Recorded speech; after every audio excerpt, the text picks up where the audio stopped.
बिस्मिल्लाहिर्रहमानिर्रहीम। सुता उथी जाग निंड न कजे तेरी सुल्तानी सुहाग निंडन कंदे न मिले।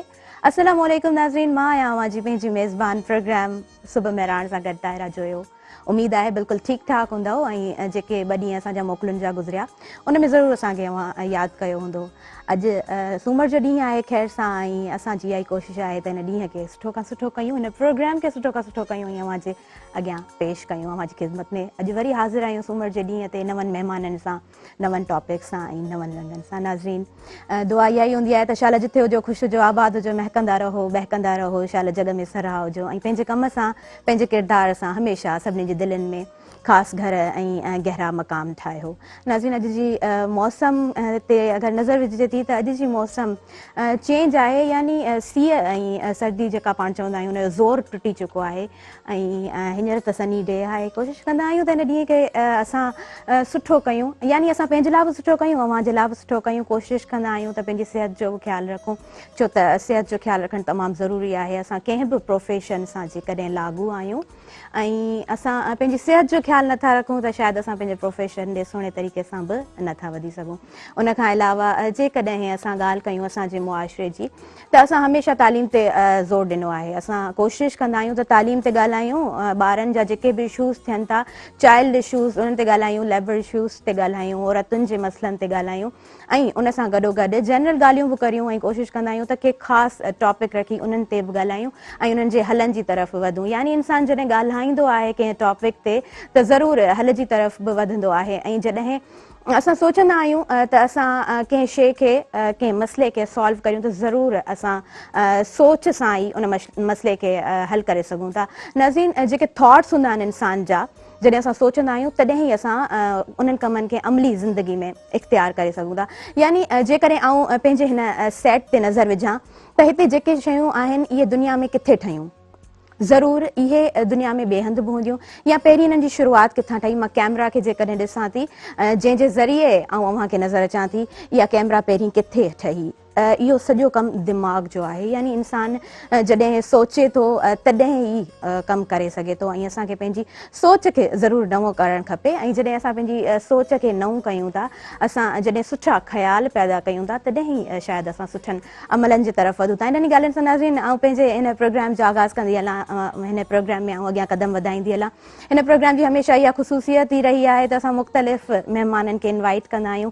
असां कोशिशि कंदा आहियूं उन्हनि मसइलनि ते ॻाल्हायूं जिन मां असां त फ़ाइदो हासिलु कयूं पर अव्हां ज़रूरु फ़ाइदो हासिलु कयो। नाज़रीन, हीउ प्रोग्राम अव्हां जे लाइ ई नशर कयो वेंदो आहे ऐं असांजी इहा कोशिशि हूंदी आहे त तव्हां हिन प्रोग्राम मां ज़रूरु लाभ हासिलु करियो। हीउ प्रोग्राम फेसबुक ते बि लाइव हली रहियो आहे, उन खां अलावा यूट्यूब ते चैनल मौजूदु आहे मेहरान TV ऑफिशियल जे नाले सां। अव्हां हिन प्रोग्राम खे लाइक करे सघो था, शेयर करे सघो था, सब्सक्राइब करे सघो था ऐं कॉमेंट्स बॉक्स जे ज़रिए कोशिशि कंदा कयो त पंहिंजी राय खां असांखे ज़रूरु आगाह कंदा कयो। नाज़रीन, जेके अॼु जा असांजा महिमान आयल आहिनि ऐं उन्हनि जो आउं इंट्रोडक्शन कराईंदी हलां त पहिरीं जेका असां वटि अॼु मौजूदु आहे सायरा फलक सहतो संदन नालो आहे ऐं जेका ॿी भेण असां वटि मौजूदु आहे संदन नालो अफ़शीन इक़बाल आहे।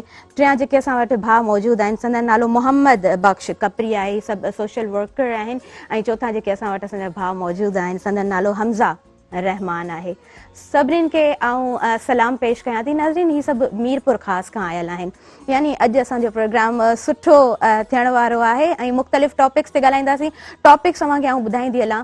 असां सोशल वर्क ते घणो ॻाल्हाईंदासीं, यानी सोशल वर्क खे जेकॾहिं ॾिसिजे थो त उन में असांजे मुआशिरे जा जेके बि मसइला आहिनि उहे अची वञनि था ऐं जेके सोशल वर्कर्स हूंदा आहिनि उहे हमेशह इहो चाहींदा आहिनि त असां पंहिंजे मुआशिरे खे सुठो बणायूं ऐं जॾहिं हू पंहिंजो पाण खे ठाहींदा आहिनि दुनिया में, पंहिंजे मुआशिरे में, हिन मुआशिरे में सुहिणा शख़्स थी, सुहिणा इंसान थी अॻियां ईंदा आहिनि त हू ज़रूरु ॿियनि जे भले जे लाइ बि सोचींदा आहिनि।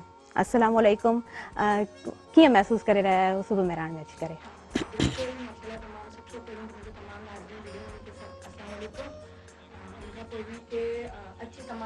सुठो, ॾाढो सुठो। आप कैसा महसूस कर रही हैं सुबह मेहरान में आके? बहुत ज़्यादा खुशी महसूस हो रही है कि आज मैं ऐसी जगह बात करूँ कि जहाँ लोगों तक मेरा मैसेज जाएगा। बेहतरीन जी अदी, अव्हां जो टाइम टेबल छा हूंदो आहे या छा अव्हां सोचियो त अॼु जेकॾहिं मां वञा थी सुबुह मेहरान में त कुझु शयूं असांजे माइंड में सेट हूंदियूं आहिनि? थिया त पोइ इहो ई सोचियो कि ॻाल्हाए सघूं। बहितरीन बहितरीन। बहितरीन जी सर अव्हांखे कीअं महसूस थी रहियो आहे सुबुह मेहरान अची करे? घणी महिरबानी। मेहरान टीवी हमेशह असांखे घुराईंदो आहे। मेहरान टीवी जी इहा मोहबत आहे। जेके समाजी इशूज़ आहिनि उन्हनि ते असीं ॻाल्हि ॿोल कंदा आहियूं ऐं जेके नाज़रीन आहिनि सुवाल बि कंदा आहिनि। असांजी बि रहनुमाई थींदी आहे। असीं बि जेको आहे जेतिरो इल्मु असां हासिलु कयो आहे उहो असीं मुआशिरे ताईं पहुचाइण जी कोशिशि कंदा रहंदा आहियूं। बिल्कुलु हिकिड़ो सुठो प्लेटफॉर्म आहे जिथे असां ॻाल्हाए सघूं था ऐं असांजो मैसेज इजीली कन्वे थी सघे थो। जी मेरे भाई आप कैसा महसूस कर रहे हैं यहाँ आके? अल्हम्दुलिल्लाह हमेशा की तरह बहुत अच्छा महसूस कर रहा हूँ क्योंकि बीइंग अ यूथ एक्टिविस्ट जो हम काम कर रहे हैं तो मेहरान टीवी की प्लेटफॉर्म से हमेशा एक अच्छा जेक मिलता है जिसमें यूथ का बड़ा बेनिफिट होता है। जिस तरह आपने स्टार्ट में कहा कि देखने वाले जो नाजरीन हैं हमारे इंशाल्लाह वो भी मुस्तफ़ीद होंगे इस प्रोग्राम से। बेहतरीन। जी कपरी साहब मां अव्हांखे ॿुधाईंदी हलां त हिकिड़ी मूं क्लिप ॾिठी जंहिंमें गाॾी में ॿार इलाही ओवरलोडेड हुया यानी हिक ॿिए जे मथां मथां हू चढ़ी कोशिशि कनि पिया त असां हुन में फिट थी सघूं वेही सघूं ऐं असां स्कूल वञी सघूं। उहा वीडियो नाज़रीन असांजे स्क्रीन ते बि हलंदी हूंदी अव्हां ॾिसी सघो था। यानी इहो असां ॾेखारणु चाहियूं था त जेके असांजे मुआशिरे जा ॿार आहिनि जेके असुल मसइला आहिनि छा असां उन्हनि ते सोचूं पिया या न पिया सोचूं असां हल जी तरफ़ वधूं था या नथा वधूं। त कपरी साहब जिन खां मुंहिंजो सुवाल आहे छा उहा वीडियो क्लिप अव्हांजी नज़र मां गुज़री आहे? जी बिल्कुलु वीडियो क्लिप मूं ॾिठी ऐं ॾाढो ॾुखो ईंदड़ हिकिड़ो मंज़र आहे। बिल्कुलु। ऐं उन में जीअं ॿार हाणे हिकिड़ो त मौसम ॾिसो अॼु थोरी गर्मी आहे न त हेॾे सीउ में हिकिड़े वैन जे मथां वेहनि पिया सीढ़ियुनि ते लटकनि पिया स्कूल वञण जे लाइ। ठीकु आहे तालीम जी त वाक़ई अहमियत आहे लेकिन हिते असांजे लाइ आई ओपनर आहे माना अखियूं खुलण थियूं असांजूं न सिर्फ़ु सरकार जूं हुकूमतनि जूं तमामु स्टेक होल्डर जूं त असीं हिन आइंदा जेको असांजो मुस्तक़बिल आहे असीं हुनखे कहिड़े पासे वठी पिया वञूं। यानी कि हुनखे जान जो जेको ख़तरो आहे ॿार इन तरीक़े सां मेन रोड ते वञनि था ट्रैफिक हैवी आहे मुख़्तलिफ़ गाॾियूं जीअं अचनि थियूं जहिड़े तरीक़े सां सो उन लाइ वाक़ई हिकिड़ो ॾुखो ईंदड़ बि आहे वाक़ई छिरकाईंदड़ हिकिड़ी क्लिप आहे ऐं मतिलबु असां सभिनी जो अखियूं खोलण लाइ मुंहिंजे ख़्याल में इहो काफ़ी आहे त इन सिचुएशन में असांजा अगरि असांजो मुस्तक़बिल आहे न उहो अगरि ईअं वेंदो त पोइ मतिलबु असां पंहिंजे मुस्तक़बिल खे सेव न पिया करे सघूं पोइ असीं कहिड़े मुआशिरे खे जनम ॾियूं पिया। सही माना अव्हां छा था सम्झो त जेके सोशल वर्कर्स आहिनि जेके समाज जी भलाई जे लाइ कमु कनि था छा उन्हनि जी नज़र इन्हनि ते कोन थी पवे? बिल्कुलु पवे थी। ॾिसो जेको अॼुकल्ह मीडिया जो जहिड़े क़िस्म जूं शयूं अचनि पियूं सोशल मीडिया हर कंहिंजे एक्सेस में आहे। अॻे त रेगुलर मीडिया जेका हूंदी हुई चलो टीवी रेडियो कंहिं माण्हू वटि हाणे त मोबाइल जी सूरत में हर माण्हू वटि न्यूज़ अचे थी हर माण्हू बाख़बर आहे। सही। त जेतिरी मीडिया जी जेका डोड़ थी आहे न एतिरो वरी इशूज़ बि वधिया आहिनि। सही। थी सघे थो अॼु खां 10, 15, 20 साल पहिरीं ॿार इन तरीक़े सां स्कूल न वेंदा। बिल्कुलु बिल्कुलु सुहिणी ॻाल्हि कयो पिया यानी हिकिड़े सिके जा त ॿ पासा आहिनि असांखे ॿई पासा ॾिसणु खपनि त अव्हां इन ॿिन्हिनि पासनि खे कीअं ॾिसो था या इन ते कीअं रोशनी विझणु चाहींदव? इन में असीं ॾिसो हिकिड़ो त ज़ाहिर आहे बीइंग अ सोशल वर्कर असांजो बि रोल थिए थो बिल्कुलु हुकूमतनि जो बि रोल थिए थो पेरेंट्स जो बि रोल थिए थो ऐं ख़ुदि एजुकेशन डिपार्टमेंट जो बि रोल थिए थो। हाणे अगरि असीं ॾिसंदासीं प्राइवेट सेक्टर या सेमी गवर्नमेंट सेक्टर जा जेके स्कूल आहिनि उन्हनि जूं पंहिंजूं वैनूं आहिनि पंहिंजूं बसूं आहिनि पंहिंजा यानी जेके बि गाॾियूं आहिनि उन्हनि जूं पंहिंजूं आहिनि ॿार खे घर खां खणनि था वरी हुते ड्रॉप कनि था। बिल्कुलु जेको गवर्नमेंट जो ॿार आहे गवर्नमेंट स्कूल में पढ़ंदड़ ॿार आहे उहो वीचारो सदाईं ईअं मतिलबु धिकनि में ऐं थ्रेड में रहियो आहे। हाणे अगरि तव्हां पर चाइल्ड बजेट खणी ॾिसंदव त मुंहिंजे ख़्याल में उहा तमामु घणी थिए पई जेका प्राइवेट स्कूल ते ख़र्च थिए पई उनखां बि चवण पंजूण ते उहा बजेट फी ॿार ते ख़र्च थिए पई। जेको उनजी टीचर आहे बिल्डिंग आहे जेको उन ते क्लरिकल स्टाफ आहे इवन सेक्रेटरेट कराची ताईं जेके माण्हू वेठा आहिनि हिकिड़े ई ॿार जे करे वेठा आहिनि न असांजो जेको मेन ऑब्जेक्ट त ॿार आहे। हाणे उहो ख़र्च असीं काउंट कंदासीं त पोइ ई मतिलबु जेको हेॾो वॾो डिपार्टमेंट आहे पोइ इहो सिर्फ़ु फाइलनि में ख़र्च जेको आहे पूरो करण में रुधल आहे ऐं इन्हनि कूड़नि शायदि बिलनि में इन्हनि में रुधल आहे ऐं आम जेको ॿार ताईं तुंहिंजो लाभ नथो पहुचे। अगरि हुकूमत खे मतिलबु कहिड़ी वॾी ॻाल्हि आहे जो हुकूमत अगरि कंहिं स्कूल में 10 बसूं ॾेई थी छॾे पोइ हुकूमत लाइ को इशू आहे छा? हा असां त इहो आहे त असीं मतिलबु बीइंग अ सोशल वर्कर हिन जी आवाज़ उथारियूं सहाफ़ी इन ते लिखनि ऐं तमामु घणी जेका आहे ज़ाहिर आहे असां वटि वरी बसि ॾिसूं था सिंध हुकूमत या पाकिस्तान में जेको गवर्नेंस जी सूरत हाल आहे उहो इंतिहाई ख़राबु आहे, सही इदारनि जो रिस्पॉन्स इलाही ख़राबु आहे। सही सो इन ते मतिलबु तमामु घणी जेका असां जदोजहद करणी पवंदी, तमामु घणो इन ते आवाज़ु उथारणो पवंदो।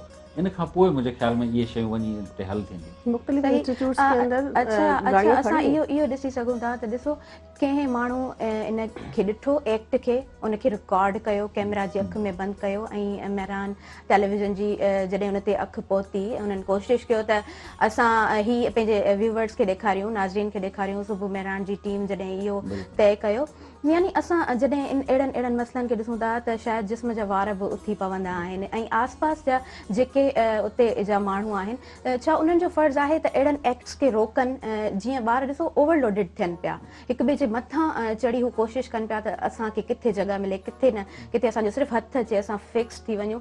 त आस पास जे माण्हुनि जे लाइ अव्हां छा चवणु चाहींदो? ॾिसो इन में जेको हादसनि जो रुझान आहे न तमामु घणो असां वटि वधियो आहे।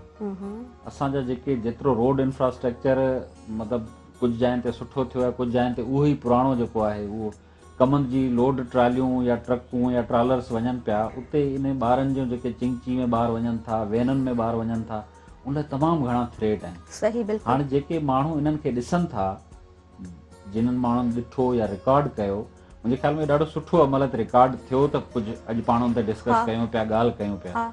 ऐं अगरि जे उहो न रिकॉर्ड थिए हा, न ॾिसजे हा, त शायदि इहो इशू ईअं ई वरी हलियो वञे हा। मुंहिंजे ख़्याल में इहो इनखे वधीक वायरल थियणु खपे, वधीक इनखे जेको आहे सो पेरेंट्स खे, स्कूल खे इन रिटर्न दरख़्वास्तूं ॾियणु खपनि पंहिंजे डिपार्टमेंट खे, पंहिंजनि माण्हुनि खे, ऐं असां बीइंग अ सोशल वर्कर सहाफ़ियनि खे ऐं असांखे मतिलबु असांखे बि इन ते किरदारु हा बिल्कुलु आवाज़ उथारणु खपे, ज़रूरु ॻाल्हाइणु खपे। मां हमेशह सर इहा ॻाल्हि कंदी आहियां त कॾहिं असांखे चुप करे कुझु शयूं ॾिसणियूं हूंदियूं आहिनि, कॾहिं असांखे हथु थियणो हूंदो आहे, पर ज़रूरु असां कुझु शयुनि ते ॻाल्हायूं, ज़रूरु कोशिशि कयूं त असां पंहिंजो आवाज़ु उथारियूं, यानी असां पंहिंजो रोल प्ले करियूं। ॾिसो मां सम्झां थी त जेके असांजा गवर्नमेंट जा स्कूल्स आहिनि उहे तॾहिं ई शायदि वधीक डाउन थियनि था। पोइ छा असां सिर्फ़ु गवर्नमेंट खे चई सघूं था त उनजो रोल न आहे, या असां पंहिंजो रोल जॾहिं इख़्तियार असांजे इख़्तियार में शयूं आहिनि त असां उन ते छा कॉन्ट्रीब्यूट करियूं आवाज़ु उथारण खां अलावा? बिल्कुलु गवर्नमेंट तॾहिं कमु करे थी जॾहिं आवाज़ु उथे थो, ठीकु आहे, छो जो असां वटि उहा एॾी आइडियल रियासत या एॾी आइडियल हुकूमत न आहे जो असांजा इशूज़ ईअं ई हल थियनि बिना पुछण जे, बिना ॻाल्हाइण जे। जॾहिं प्रेशर डेवलप थिए थो, जॾहिं आवाज़ उथे थो, तॾहिं हुकूमतनि जो ध्यानु हिन पासे थिए थो त वाक़ई हिकिड़ा जॾहिं पब्लिक उथंदी तॾहिं हुननि जी नज़र पवंदी। बिल्कुलु। ऐं असां मतिलबु इहो ई आहे त ॾिसो जॾहिं पर चाइल्ड जे बजेट खे असीं खणी ॾिसंदासीं त उहा 15 खां 20 हज़ार रुपया पर ॿार ते सही सही सही बहितरीन। असां वटि सायरा फलक सेठो मौजूदु आहिनि। सायरा फलक, अव्हां इन क्लिप खे कीअं ॾिठो ऐं या अव्हां छा कॉन्ट्रीब्यूट करणु चाहींदा, तव्हांजी कीअं नज़र उन ते पई, तव्हांजो उन टाइम ते छा रिएक्ट हुयो? मतलब कि अगर ॾिसूं था उनखे त वाक़ई में जी सर मोहम्मद अशकफ्ती साहब चयो कि दिलि दुखाईंदड़ हिकिड़ो आहे, बट हिकिड़े तरफ़ां ॾिसूं था कि ॿारनि खे एतिरो पढ़ण जो शौक़ु आहे कि हू हिक ॿिए खां विड़ी बि पंहिंजी जॻह वठण जी कोशिशि करनि पिया। त बिल्कुलु इन ते हुकूमत खे थोरी नज़रसानी करणु घुरिजे। सही। उन खां अलावा जेके बि असांजा सोशल इशूज़ आहिनि उन ते असां ज़रूरु ॻाल्हाईंदासीं, पर वक़्त जी असां वटि नज़ाकत हूंदी आहे त पोइ असां ज़रूरु वक़फ़े जे तरफ़ हलंदा आहियूं। नाज़रीन, हलूं था हिकिड़े नंढड़े शॉर्ट कमर्शियल ब्रेक जी तरफ़, काॾे बि न वञिजो, असां सां गॾु रहिजो।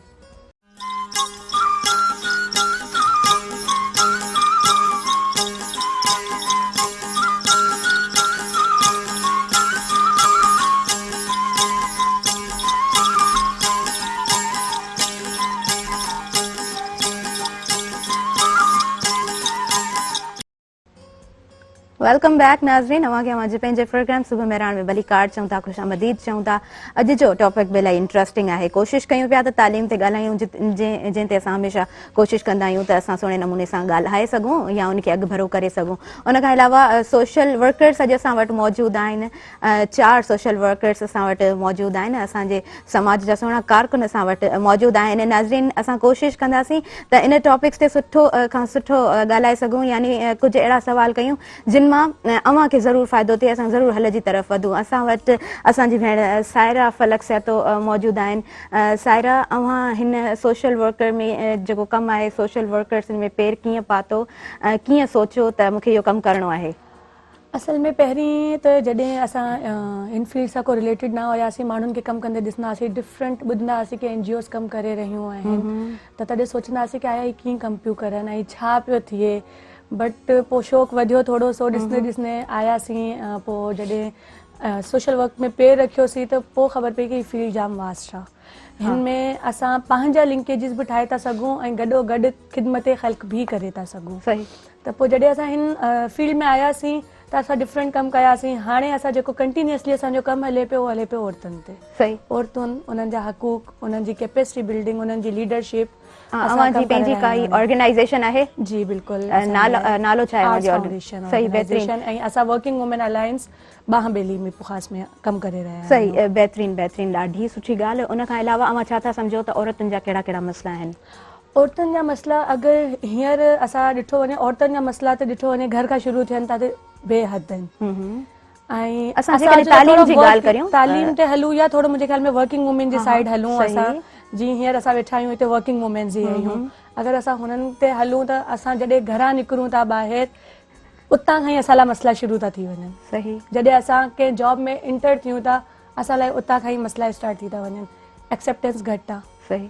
घरां एक्सेप्टेंस कॾहिं भाइरनि भेणनि जी घटि आहे। थी सघे थो को सपोर्टर हुजे, बट काफ़ी माण्हू अहिड़ा आहिनि जेके सपोर्ट में बि न आहिनि हूंदा।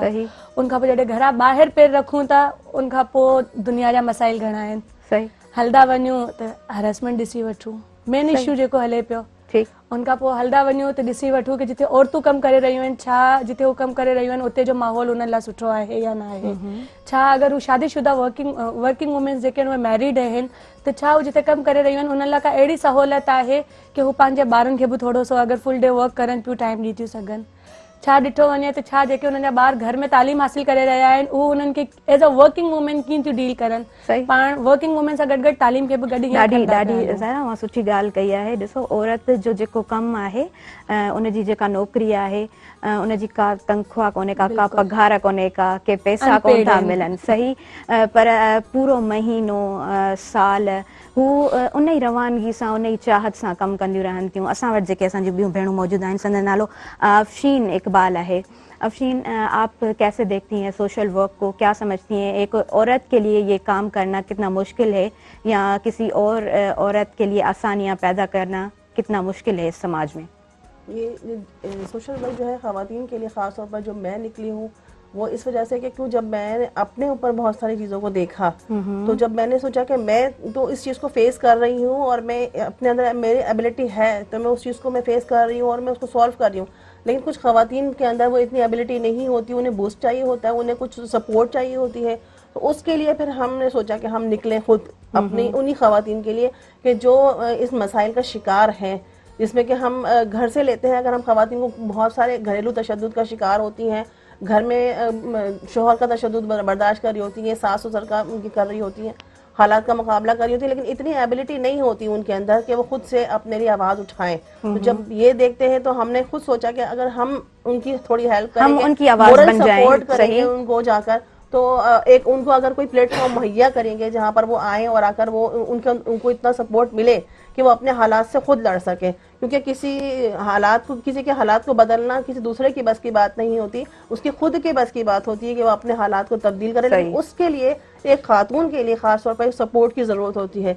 हम यहाँ ज्यादातर हमारा जो फोकस महाबेली के थ्रू हम काम कर रहे हैं वर्किंग वुमेन्स के हवाले से। जब वर्किंग वुमेन्स घर से तो निकलती हैं, ना मालूम किन हालात में वो निकल रही होती है। कोई भी खातून बहुत खुशी से अपना आरामदाह घर छोड़ के नहीं निकलती, हालत मजबूरी है, बच्चे हैं, छोटे हैं, तो वो निकलती है ताकि वो अपने घर को सपोर्ट कर सके। तो वहाँ से घर से तो अगर वो निकल आई है, तो जब वो वर्क प्लेस पर गई है तो वहाँ उसके लिए क्या सहूलियात हैं, वहाँ उसके लिए क्या मसाइल हैं। तो इसके बारे में बाद दफा होता है कि ख़वातीन को ये नहीं पता होता कि मैं किसी जगह काम कर रही हूँ तो वहाँ मेरे भी कुछ हुकूक है ना। बिल्कुल। जहाँ हम देखते हैं कि पे का कि वहाँ सैलरी है, एक मर्द को अगर सैलरी मिल रही है तो खातून भी उससे ज्यादा ही बल्कि काम कर रही होती है, लेकिन हमारे माशरे में यह है कि खातून को उसी काम के पैसे कम मिलते हैं, लेकिन वो मजबूरी उसकी होती है तो वो मजबूरी के तहत वो काम कर रही होती है। लेकिन जब हम उनको सपोर्ट करते हैं और हम उनको बताते हैं कि भाई ये आपके हुकूक हैं, आप इन पर बात कर सकती हैं, तो उनमें ये हमारा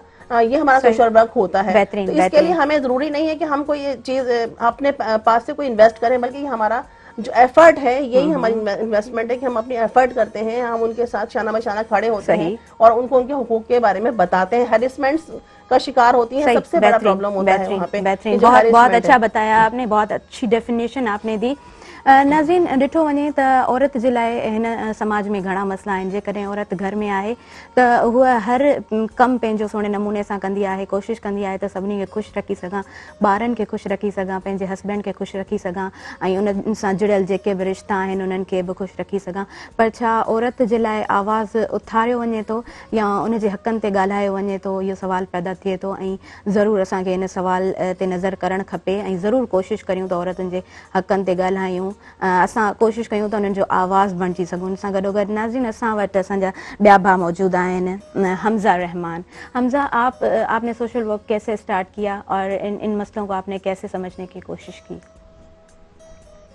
स्टार्ट जिस तरह हम लोग देखते आए थे कि दूसरे लोग भी स्टार्ट कर रहे हैं, और कोविड का जब सिचुएशन बनी तो उस वक्त कितने मफाद परस्त लोग हमारे यहाँ, मास्क हमारे यहाँ शॉर्ट हो गए, जो एक मामूली सी चीज़ थी, इवन मुश्किल से उसकी 5 रुपीज़ कॉस्ट थी।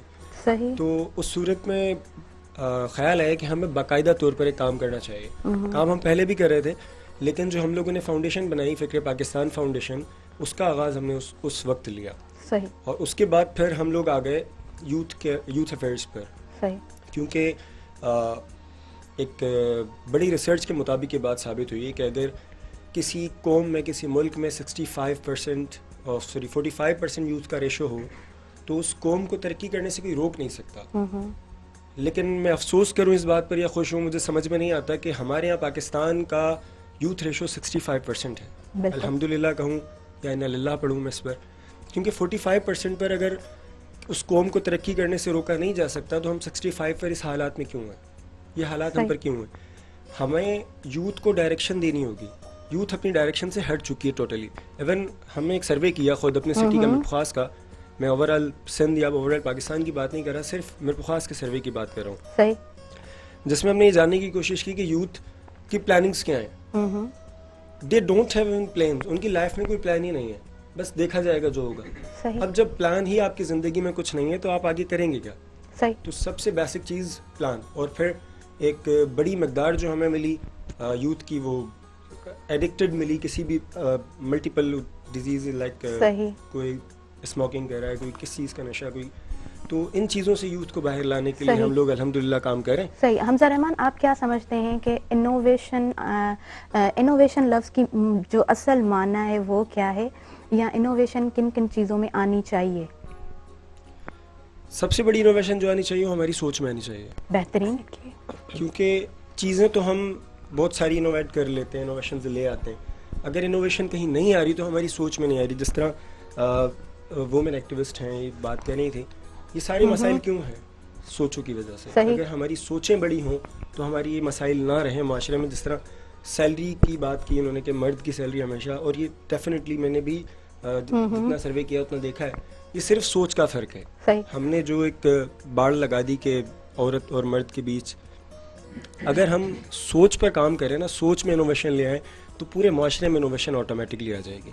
बहुत अच्छी बात की आपने, मैं यही सुनना चाह रही थी। नाज़रीन, असां इहो ई ॿुधणु चाहियूं पिया त सोच में इनोवेशन कीअं अचे, सोच में तब्दीली, नवाण कीअं पैदा थिए। जॾहिं असां पंहिंजी सोच खे तब्दील कंदासीं, जॾहिं असां वसी ज़हन कंदासीं, जॾहिं असां वॾो सोचंदासीं, तॾहिं ई शायदि असां कामयाब थी सघूं था। इन ॻाल्हियुनि सां नाज़रीन हलंदासीं हिकिड़े नंढड़े शॉर्ट कमर्शियल ब्रेक जी तरफ़। काॾे बि न वञिजो असां सां।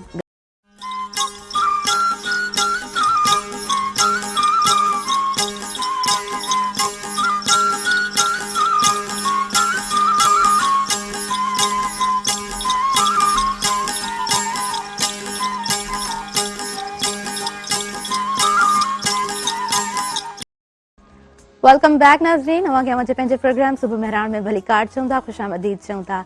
ॿीहर ॻाल्हि कंदी हलां त अॼु जा जेके टॉपिक्स आहिनि इलाही इंट्रस्टिंग आहिनि। कोशिशि कयूं पिया त सोशल वर्क ते असां ॻाल्हाए सघूं ऐं उन सां गॾोगॾु जॾहिं असां सोशल वर्क जी ॻाल्हि कयूं था, जॾहिं सोशल वर्क नालो वठूं था त उन सां ई ज़हन में असांजो मुआशिरो असांजे अॻियां अची थो वञे ऐं मुआशिरे जा जेतिरा बि मसइला आहिनि उहे हाईलाइटेड थी वेंदा आहिनि। कोशिशि कयूं पिया त उन मसइलनि ते त ॻाल्हायूं पर ज़रूरु हल जी तरफ़ वधूं। यानी इहा ॻाल्हि आउं हमेशह कंदी आहियां, जॾहिं असां कंहिं बि मसइले ते कंहिं बि टॉपिक ते ॻाल्हाईंदा आहियूं त ज़रूरु कोशिशि कंदा आहियूं त पोइ असां तत जी तरफ़ वधूं, असां हल जी तरफ़ वधूं ऐं उन्हनि खे पंहिंजी अमली ज़िंदगी में बि ज़रूरु इख्तियार करियूं। असां वटि हमज़ा रहमान मौजूद आहिनि। हमज़ा, शायद आपने वो वीडियो देखी हो जिसकी मैं स्टार्टिंग में बात कर रही थी, फिर भी मैं एक्सप्लेन करती चलूँ। हमारी स्क्रीन पे भी वो वीडियो चल रही है जिसमें बच्चे गाड़ी में जब चढ़ रहे हैं तो वो एक दूसरे के ऊपर चढ़ने की कोशिश कर रहे हैं। गाड़ी छोटी है, वो कोशिश कर रहे हैं कहीं ना कहीं हमारा हाथ पहुंच जाए, हम बैठ सकें, हम खड़े हो सकें, हम स्कूल जा सकें। अब आप देखें कितने मसले होते हैं। बच्चे कोशिश करते हैं कि हम जल्दी जल्दी स्कूल की तरफ भी बढ़ें। गवर्नमेंट स्कूल के बच्चे हैं, जाहिर सी बात है जिस तरह वो जा रहे हैं वापसी में भी उनको इतने ही मसले आ रहे होंगे। आप इस क्लिप पर क्या कहना चाहेंगे? बच्चे गवर्नमेंट के हों या प्राइवेट सेक्टर के हों, मेरा एक जो ज़ाती तजुर्बा है, ज़िम्मेदारी कोई लेने को तैयार नहीं है। अगर आप स्कूल इंतज़ामी की बात करें तो सारा का सारा जो कसूर है वो पेरेंट्स पर डाल देते हैं। पेरेंट्स की बात करें तो सारा का सारा कसूर स्कूल इंतज़ामी पर डाल देते हैं। पूरा का पूरा एक इनिशिएटिव हर इंसान को अपनी ज़िम्मेदारी मुकम्मल तौर पर निभानी होगी इस पर। अब अगर हम हाथ बांध कर बैठे रहें कि गवर्नमेंट ही सारे मसाइल हल करेगी तो गवर्नमेंट से उम्मीद लगाना तो फिर एक सही, मैं मिसाल नहीं दे सकता कुछ, ठीक, लेकिन हमें खुद कुछ स्टेप्स लेने होंगे। आप क्या समझते हैं कि वालिदैन कुछ करते हैं? वालिदैन को क्या सोचना चाहिए कि हमारे बच्चे किस तरह से जाते हैं, किस तरह से वापस आते हैं? बिल्कुल वालिदैन को सोचना चाहिए, क्योंकि दौर हाजिर में जो दौर हम पर लागू कर दिया गया या हम पर डाला गया है जो दौर, इस पर ज़्यादा फोकस करना चाहिए, ना कि उसी बहाव के साथ हमें बहना चाहिए। अब जो भी माहौल हमें मिलता है हम उसमें एडजस्ट होने की कोशिश करते हैं। अच्छी बात है माहौल में एडजस्ट होना, लेकिन फर्स्ट ऑफ ऑल हमें उस पर देखना चाहिए कि वो पॉजिटिव है या नेगेटिव है, हमारे लिए बेहतर है या हमारे बच्चों के लिए बेहतर है कि नहीं है। अगर माँ बाप थोड़ा सा इस बात पर ध्यान दे लेंगे, जिस वेन में आया हमारा बच्चा जा रहा है, क्या उसमें स्पेस है, उसमें कैपेसिटी है कि बच्चा उसमें बैठ सके। अगर नहीं है तो आप चेंज कर लें।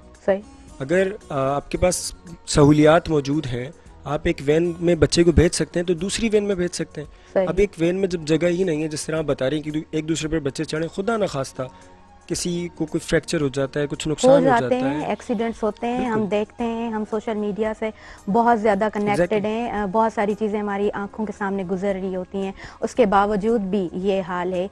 नाज़रीन, असां ॻाल्हि कंदा आहियूं त जेके ॿार आहिनि, जेके नौजवान आहिनि, उहे असांजी सिंध जो सरमायो आहिनि। साॻी धरती, साॻिया ॿार, ना आहिनि विछा, ना आहिनि दार। इन ते असां कपरी साहब सां ॻाल्हाईंदासीं। कपरी साहब, अवां छा था सम्झो, इन जो हल छा आहे? इन जो हल जी ऐं थोरो अदे जी ॻाल्हि सां मतिलबु मूंखे मुखालफ़त न, पर माना थोरी जी बिल्कुलु सर, अवां थोरी माइक मथे करे हिन में इहो आहे त ॾिसो, असां जेका बि शइ परचेज़ कयूं था, टैक्स जी मद में असांखां गवर्नमेंट पैसा वठे थी। सही, ठीकु आहे।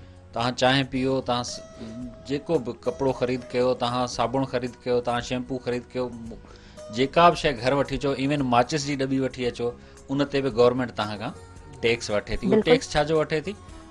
त रिटर्न में तव्हांखे तालीम ॾिबी, तव्हांखे तव्हांजे सिहत जो ख़्यालु रखिबो, तव्हांखे अमन अमान ॾिबो, तव्हांखे सर्विसिस ॾिबियूं, तव्हांखे मुख़्तलिफ़ सहूलियतूं ॾिबियूं। ठीकु आहे। हाणे असीं चऊं त न गवर्नमेंट जो कुझु कोन्हे, असां ॿियनि खे जेको किरदारु अदा करणु खपे, त पोइ ॿियनि जो किरदारु ठहे छा थो? ॾिसो, कानून मतिलबु किथे आहे? कानून आम शहरी जी त ॻाल्हि नथो ॿुधे। ठीकु आहे। अगरि उन वैन ते ओवरलोडिंग थिए पई त इहा रेगुलेशन जेका अथॉरिटी आहे उहा केरु आहे? माना रोड ट्रांसपोर्ट अथॉरिटी आहे, ट्रैफिक पुलिस आहे, गवर्नमेंट जी जेका ॿी पुलिस आहे अमन अमान क़ाइमु करण लाइ, या रोडनि ते जेको असीं उहो नथा चऊं, लेकिन ॾिसो उहे 5 रुपया 10 रुपया छॾींदा कोन था कंहिं गाॾी वारे खां, लेकिन इते उन्हनि जूं अखियूं छो बंदि थियनि थियूं? त मुंहिंजे ख़्याल में असां सभिनी खे गवर्नमेंट ते दबाव ॾियणु खपे, रियासत ते दबाव हुजणु खपे त जेके असांखां तव्हां पैसा वठो था टैक्स जी मद में, इहे शफ़ाफ़ नमूने सां तव्हां वापसि असां ते ख़र्च कयो। सही। असांजी तालीम ते ख़र्च कयो, असांजी सेहत ते ख़र्च कयो, असांजे फ्यूचर ते ख़र्च असांजे कयो, फ्यूचर ते ख़र्च कयो। तालीम ऐं सेहत असांजूं ठीकु हुजनि त मुंहिंजे ख़्याल में असांखे ॿियो छा खपे। सही। प्राइवेट स्कूल्स जी भरमार छो आहे, प्राइवेट हॉस्पिटल्स जी भरमार छो आहे, उहो इन करे आहे त मतिलबु असां वटि हुतां सर्विसिस पूरियूं न पियूं मिलनि, क्वालिटी एजुकेशन या क्वालिटी हेल्थ जेका उहा न पई मिले, इन करे स्कूल उहे खुली विया प्राइवेट, अस्पतालूं प्राइवेट खुली वियूं। त हाणे मतिलबु असीं उते बि पैसा ॾियूं प्राइवेट स्कूल वारनि खे ऐं टैक्स जी मद में बि असीं पैसा हुकूमत खे ॾियूं। सही।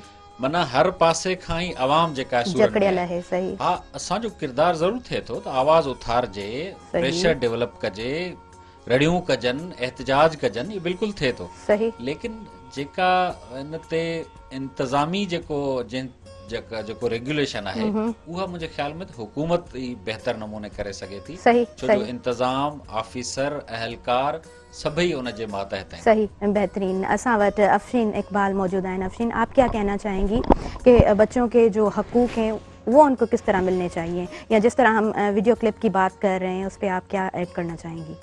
मेरा ख्याल है क्या है, बल्कि तमाम लोगों का मानना भी यही है कि जुल्म करने से ज़्यादा जो है जुल्म सहना बुरा है ना।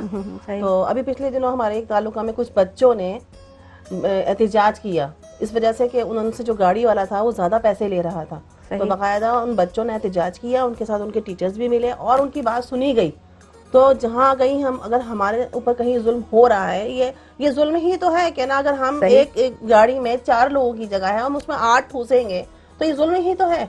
तो वहाँ अगर हम उसके खिलाफ बोलेंगे नहीं और हम बस वो बर्दाश्त किए जाएंगे तो फिर वो हम पर जुल्म होता ही रहेगा। तो वहाँ अगर स्टूडेंट्स की बात आती है तो स्टूडेंट्स खुद भी बोल सकते हैं कि भाई हम आपको पेमेंट दे रहे हैं एज ए स्टूडेंट। अगर हमें गवर्नमेंट ने सब्सिडी दी हुई है कि स्टूडेंट के पैसे हम कम लें, अगर उस गाड़ी का किराया 50 रुपए, तो स्टूडेंट्स के लिए उसमें बेनिफिट रखे गए।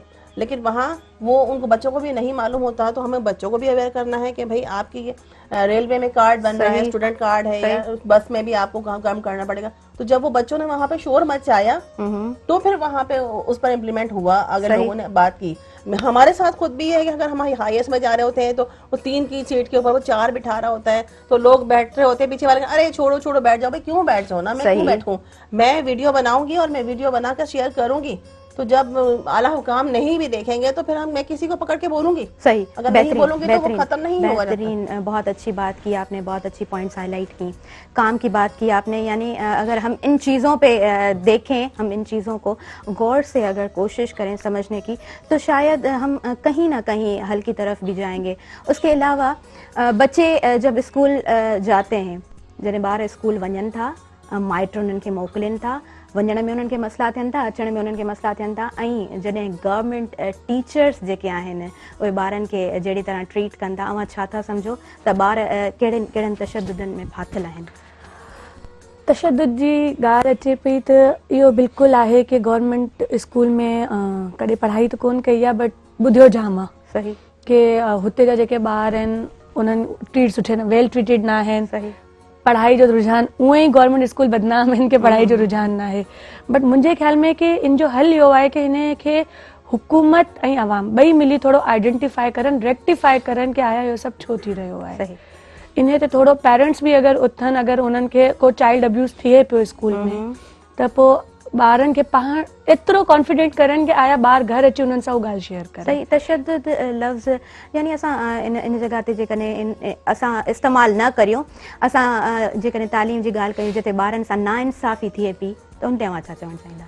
तालीम जी ॻाल्हि ते अगरि अचूं कि ॿारनि सां नाइंसाफ़ी थिए पई, त उनमें कपिल साहब चयो हुकूमत, पर हुकूमत ज़ाहिर जी ॻाल्हि आहे हुकूमत को स्टैंड खणे। हुकूमत स्कूल त ठाहे छॾिया आहिनि त उहो फैसिलिटीज़ बि ॾे तालीम। हाणे हींअर मिपुखास जी ॻाल्हि करां, असां डिफरेंट सेशन्स कंदा आहियूं। ऐं हिकिड़े पाड़े में वयसि, उते हिकिड़ो स्कूल हुयो, उते मूंखे मायुनि चयो कि असां वटि स्कूल त आहे पर असां वटि उते फीमेल टीचर्स न आहिनि। सही। हाणे हिकिड़े स्कूल में असां छोकिरियूं ऐं छोकिरा गॾु था पढ़ूं, हाणे असांखे घर वारा वञणु कोन था ॾियनि छो कि फीमेल टीचर्स न आहिनि। इट मीन्स नाइंसाफ़ी त थी रही आहे, बट हुकूमत जी नज़रसानी लाज़मी आहे। मुंहिंजी नज़र में हुकूमत जी नज़रसानी लाज़मी आहे। हुकूमत खे घुरिजे त इन्हनि शयुनि ते फोकस करे कि आया जिते तव्हां स्कूल्स प्रोवाइड पिया कयो ऐं अगरि फीमेल्स स्कूल या ॿार छोकिरनि छोकिरियुनि जो कोई स्कूल बि आहे तव्हां फीमेल्स ॿारनि लाइ फीमेल्स अगरि उन्हनि जी ज़रूरत आहे त तव्हां उन्हनि खे फीमेल्स टीचर्स लाज़मी प्रोवाइड कयो। सही, बेहतरीन।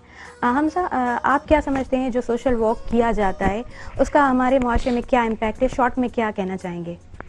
इम्पैक्ट जितना किया जाता है उतना इम्पैक्ट अल्हम्दुलिल्लाह में मिलता है, क्योंकि अल्लाह रब्बुल इज़्ज़त भी यही कहता है कि आप कोशिश करें, सिला उसने देना है। अगर हम रिज़ल्ट की बुनियाद पर अपना काम करेंगे तो रिज़ल्ट हमारी जिम्मेदारी नहीं है। अल्लाह ने हमसे रिज़ल्ट का हिसाब नहीं लेना, जितना हम काम करें उतना हिसाब अल्लाह हमसे लेगा। और अल्हम्दुलिल्लाह मेरे ख़ास की अगर हम बात की जाए तो जितने भी यूथ एक्टिविस्ट काम कर रहे हैं, जितने भी सोशल वर्कर्स काम कर रहे हैं, अल्हम्दुलिल्लाह इतना बेहतरीन नया टैलेंट सामने आ चुका है जो लोग आगे जाकर इंशाल्लाह मेरे ख़ास के लिए सरमाया बनेंगे। सही, बेहतरीन। मैं समझती हूँ सोशल वर्क का ये भी फ़ायदा होता है कि जब हम सोशल वर्क में इन होते हैं, शायद हमारे जैसे नौजवान जब हमें देखते हैं तो शायद वो भी कोशिश करते हैं कि हम इस फील्ड में आएँ, और जब वो आने की कोशिश करते हैं तो वो अपना जहन भी वसी बना देते हैं, कोशिश करते हैं कि हम हमारा जो मुआशरा है उसको समझ सकें। आप क्या समझते हैं तालीम के कौन से मसले हैं हमारे इस मुआशरे में? तालीम के मसाइल, सबसे बड़ा जो हमारा तालीमी निज़ाम चल रहा है, हम सबको इल्म है कि किस तरह हमारे बोर्ड एग्जामिनेशन कंडक्ट किए जाते हैं यहाँ पर। उसका जो सबसे बड़ा लेख है वो गवर्नमेंट की तरफ से, अब की बार मैं कपरी साहब को मुखालफत करने नहीं दूंगा, मैं पहले ही गवर्नमेंट की बात कर दूँ, क्योंकि हमारे एक सिलेबस मेकिंग नहीं है। प्राइवेट स्कूल में एग्जामिनेशन कंडक्ट किए जा रहे हैं, बराबर में एक स्कूल है उधर बिल्कुल एक अलग एग्ज़ाम कंडक्ट किया जा रहा है। गवर्नमेंट स्कूल में बिल्कुल एक अलग एग्ज़ाम कंडक्ट किया जा रहा है। बच्चे को पता ही नहीं करना क्या है।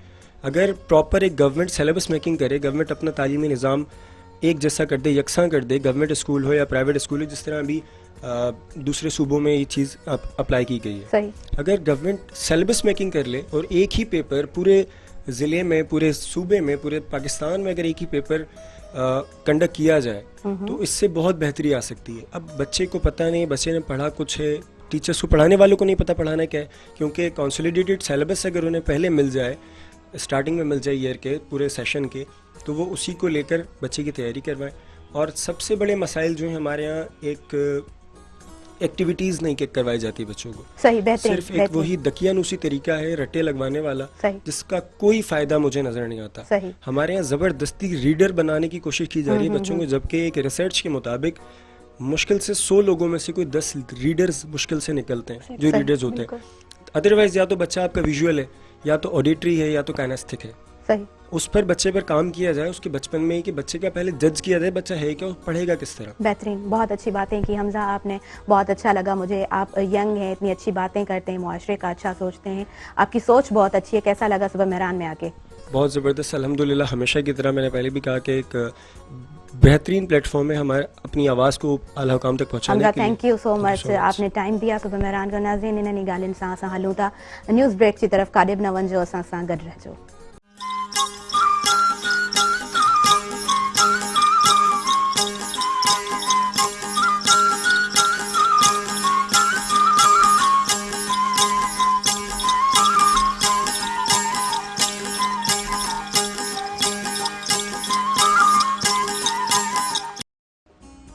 वेलकम बैक नाज़रीन, अवां खे अवांजे पंहिंजे प्रोग्राम सुबह मेहरान में भली कार चऊं था, ख़ुशामदीद चऊं था। नाज़रीन, अॼु जा टॉपिक इलाही इंट्रस्टिंग आहिनि ऐं अॼु असां वटि सोशल वर्कर बि मौजूदु आहिनि। उन सां गॾोगॾु हींअर असां वटि नवां महिमान मौजूदु आहिनि। संदन इंट्रोडक्शन कराईंदी हलां त संदन नालो मुमताज़ जरवार आहे, पाण एडवोकेट आहिनि, एडवोकेट फॉर्मर जंग सेक्रेटरी आहिनि। ऐं उन खां अलावा नाज़रीन, अॼु जा टॉपिक्स तव्हांखे ख़बर आहिनि, पर असां कोशिशि कयूं था त उन खां अलावा बि कानून ते ॻाल्हाइण जी कोशिशि कयूं। नाज़रीन, हर शइ जो कानून थिए थो, यानी का बि शइ कानून जे ख़िलाफ़ कोन हूंदी आहे। दुनिया में जेके बि एक्ट्स थियनि था, जेके बि कम थियनि था, किथे न किथे हुन जा कानून मौजूदु आहिनि। जेकॾहिं असां ॻाल्हायूं था त कुझु ॻाल्हाइण जा तरीक़ा मौजूदु आहिनि, जेकॾहिं को बि कमु कयो वञे थो त उन जा ज़रूरु तरीक़ा हूंदा आहिनि। उन खां अलावा जीअं लॉ ऑफ ग्रेविटेशन आहे ऐं लॉ ऑफ अट्रैक्शन आहे। जेकॾहिं केरु माण्हू चवे थो त लॉ ऑफ ग्रेविटेशन कोन्हे को ऐं हू मथां वञी करे कंहिं माड़ीअ तां जंप लॻाइण जी कोशिशि करे थो, त ज़रूरु उहो पंहिंजी ज़िंदगी खां हथु धोई वेहंदो। ऐं जेकॾहिं उहो इनकार करे थो त लॉ ऑफ ग्रेविटेशन कोन्हे का। जेकॾहिं अवां कंहिंजे लाइ दुआ कयो था त पॉज़िटिव वाइब्स ज़रूरु पैदा थींदियूं आहिनि, उहा दुआ ज़रूरु असरु कंदी आहे। जॾहिं असां नेगेटिव जी ॻाल्हि करियूं था ऐं माइनस ऐं माइनस ॿ मिली करे प्लस ई ठहंदियूं आहिनि, पर ज़रूरु असांखे इन ॻाल्हि ते ध्यानु रखणु घुरिजे त ॿिनि शयुनि खे मिलाइजे कीअं, वक़्त सां कीअं उन्हनि शयुनि खे इस्तेमालु करणु घुरिजे। जेकॾहिं असां वक़्त खे सही इस्तेमालु कंदा आहियूं त वक़्तु ज़रूरु असांखे सही मोट ॾींदो आहे। नाज़रीन, जेके असां वटि ॿिया महिमान मौजूदु आहिनि, संदन इंट्रोडक्शन त मूं करायो ऐं हुननि जो नालो मुमताज़ जरवार आहे ऐं मीरपुर ख़ासि सां संदन तालुक़ु आहे। सर, अस्सलाम वालेकुम, कीअं महसूसु करे रहिया आहियो सुबुह में राणवे जी करे? शानदार प्रोग्राम तव्हांजो सुबह मेरान ऐं इंतिहाई हिकिड़ो अट्रैक्टिव प्रोग्राम आहे ऐं जंहिं मुंहिंजा माण्हुनि ताईं हिकिड़ो मुख़्तलिफ़ मैसेज डिलीवर थिए थो ऐं मुख़्तलिफ़ ॻाल्हियूं माण्हुनि सां शेयर थियनि थियूं ऐं तव्हांजे हिन प्रोग्राम जे ज़रिए सो ॾाढो उत्साहींदड़ प्रोग्राम आहे तव्हांजो सुबह मेरान। बहितरीन। असां ॻाल्हि कई पे हिकिड़ी क्लिप असां ॾिठी आहे जेका असांजी नज़र मां गुज़री आहे ऐं सुबुह मेरान जी टीम उन क्लिप खे सेव कयो, कोशिशि असां कई त इहा क्लिप असां पंहिंजे व्यूवर्स ताईं पहुचाए सघूं ऐं उहा क्लिप हींअर स्क्रीन ते बि हली रही आहे, अव्हांजी नज़र मां बि ज़रूरु गुज़री हूंदी। असां उन ते ॻाल्हायूं पिया त इहे मसइला त थियनि था, ॿारनि खे मसइला पेश अचनि था, माइट उन्हनि खे छॾनि था स्कूल जे लाइ, स्कूल हू वञनि था, स्कूल मां मोटण में बि उन्हनि खे मसइला पेश अचनि था, वञण में बि मसइला पेश अचनि था, त ॿारनि जो छा थींदो, अव्हां छा था चवणु चाहियो?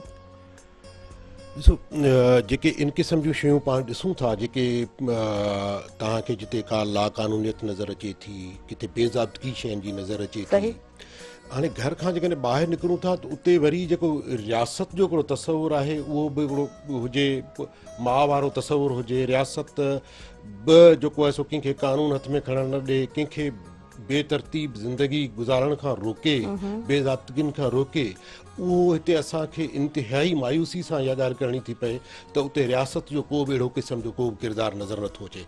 तव्हां रोड रस्तनि ते रोज़ानो नवां लका ॾिसो था, नवां हादसा ॾिसो था, नवां वाक़िया ॾिसो था। नंढी उमिरि जो ॿारु आहे जेको गाॾी हलाए पियो, उहो ढंगे तरीक़े सां हलाए पियो, हादसा पेश अचनि था, या जेको कंहिं वॾी उमिरि जो बि आहे उन खे बि जेके रोड रस्तनि जा रूल्स आहिनि उन्हनि जी का ख़बर कान्हे, ट्रैफिक सेंस हुअणु घुरिजे को, उहो आहे ई कोन।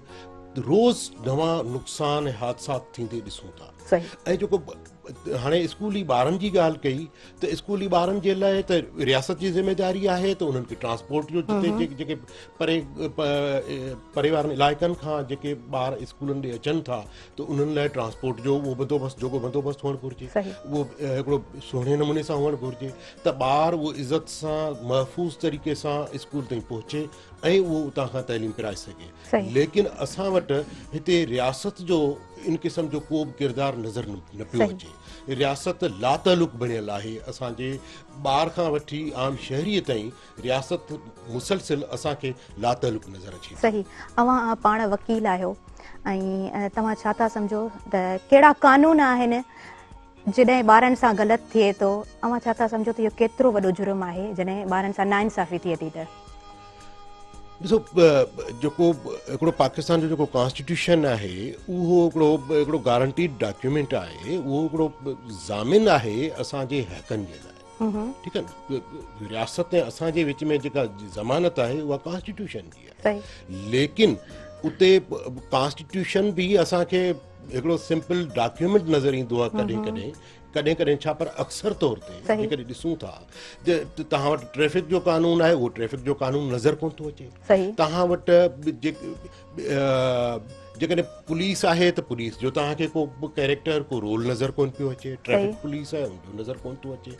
ॿिया इदारा जेके बि आहिनि उन्हनि जो बि तव्हांखे को इम्प्लीमेंटेशन किन शयुनि ते का मालिकी, को शहरनि जा रोडनि रस्तनि जा मालिक थियनि, ट्रांसपोर्ट जा मालिक थियनि, मुख़्तलिफ़ इदारनि जा मालिक थियनि, स्कूल जा मालिक थियनि, लाइब्रेरीज़ जा मालिक थियनि, किथे असांखे साफ़ सुथरो पाणी मुहैया करे ॾियनि, किथे म्यूनिसिपल जी सूरत में मालिक थियनि, धणी थियनि। लेकिन असांजा समूरा इदारा उन लाक़ानूनियत जे वर चढ़ियल आहिनि, छाकाणि त कानून खे असां वटि इहो आहे त हर कोई पंहिंजे शीशे मंझि पंहिंजी ज़ाती मिल्कियत सही, सही। या पंहिंजी कंहिं शइ सम्झे थो ऐं उन खां पाण खे मावरा सम्झे थो, मथाऊं सम्झे थो उहो कानून खे, छाकाणि जॾहिं रियासत ई तव्हां वटि अखियूं बंदि कयो वेठी हुजे, इदारा तव्हां वटि नज़र न अचनि त उते ज़ाहिर तव्हांखे लाक़ानूनियत नज़र बिल्कुलु बिल्कुलु अवां सही चओ पिया त कानून खां जॾहिं असां हटी वञूं था, यानी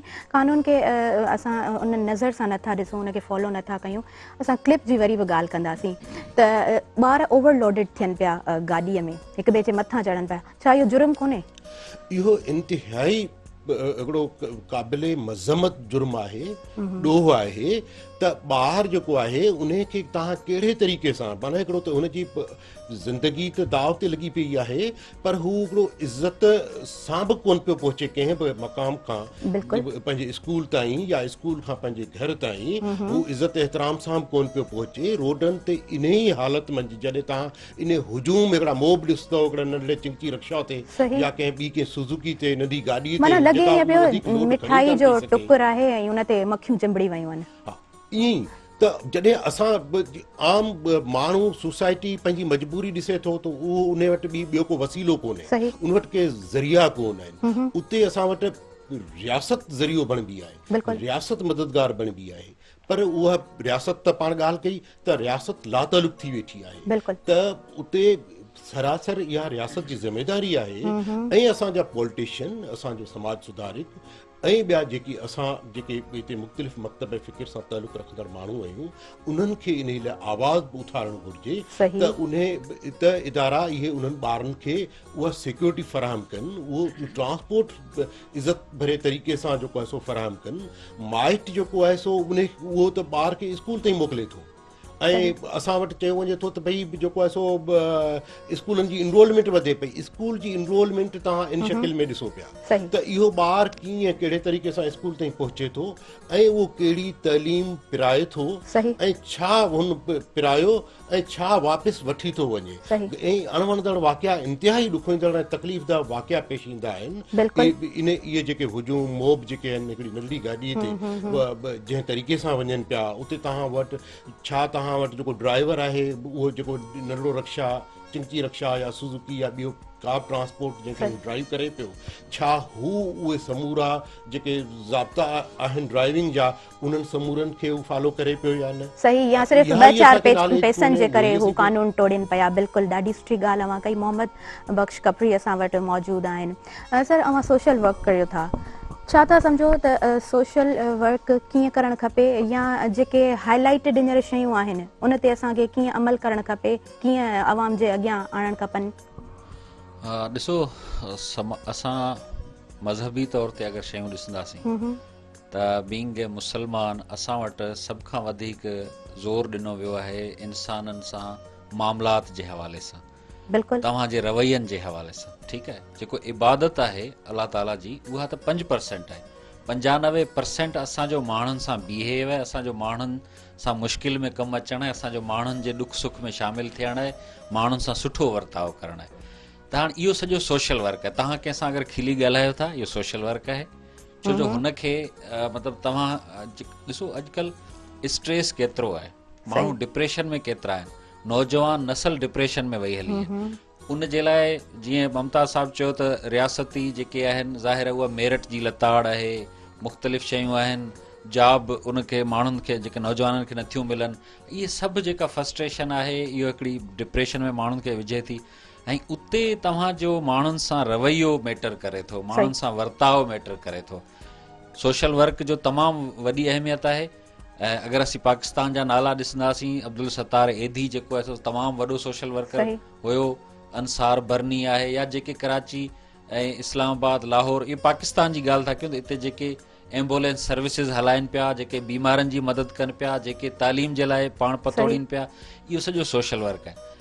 ज़ाहिर आहे सोशल वर्कर खे कुझु मिले कोन थो, असां जूं ज़िमेदारियूं कुझु ॿियूं हूंदियूं, वकील जी ज़िमेदारी कुझु ॿी हूंदी, हिकिड़ी ख़ातून आहे उहा जॉब करे थी, लेकिन असीं उन सॼे कम मां थोरो टाइम कढी माण्हुनि जी भलाई जे लाइ कयूं था। यार कंहिं अस्पताल जी बहितरी लाइ ॻाल्हि कयूं, कंहिं स्कूल में 4 बेंचूं सर विझी ॾियूं। इन कम में टाइम लिमिटेशन कान्हे का। ॾिसो जेको को गोल सेट कयो वञे थो, असां चाहियूं था असां CSS क्लियर कयूं ऐं असां जेकॾहिं करे वञूं था असां सम्झूं था असां पंहिंजो गोल अचीव करे छॾियो ऐं बरहक़ीक़त असां पंहिंजो गोल बि पोइ अचीव कयूं था, पर कुझु शयूं टाइम लिमिटेशन उन में न हुजे त सही आहे। जीअं सोशल वर्क आहे उनमें का टाइम लिमिटेशन कोन्हे का, ऐं उहो अहिड़ो कमु आहे जेको इंसान हमेशह करे सघे थो, सॼी ज़िंदगी करे सघे थो।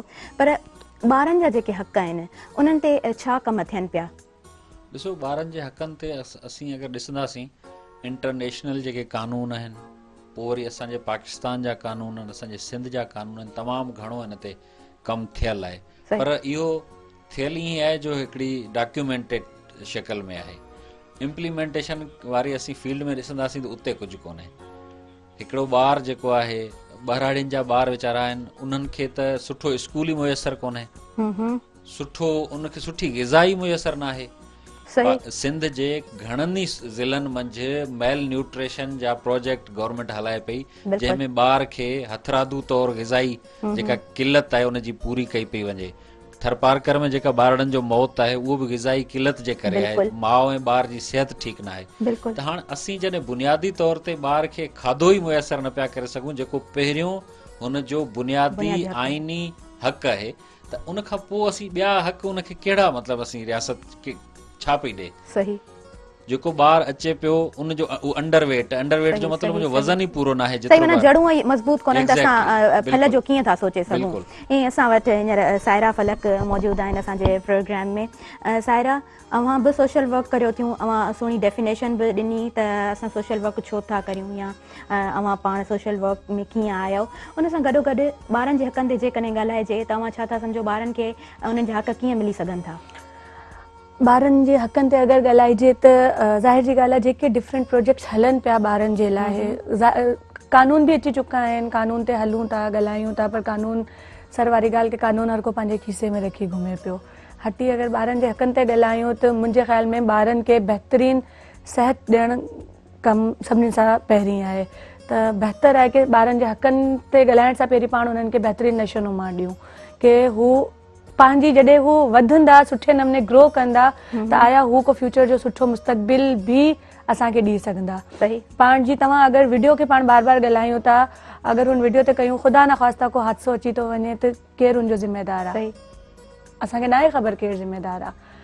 हुकूमत पंहिंजे मथां कोन खणंदी, पेरेंट्स पंहिंजे मथां कोन खणंदा, ॻाल्हि उते ई थी वञे। पर मुंहिंजे ख़्याल में आउं अगेन इन ॻाल्हि ते कंदसि की असांखे घुरिजे की असां मिली इन ॻाल्हि ते कमु कयूं ऐं ॿारनि जी आवाज़ खे उथारियूं। सही, बिल्कुलु बिल्कुलु। असां वटि अफ़शीन इकबाल भी मौजूद हैं असांजे प्रोग्राम में। अफ़शीन, आप क्या समझती हैं, हम जो बच्चों के हकूक़ देखते हैं उन पे अमल होता है या नहीं होता, और बच्चों के हकूक़ पे किस तरह अमल करना चाहिए?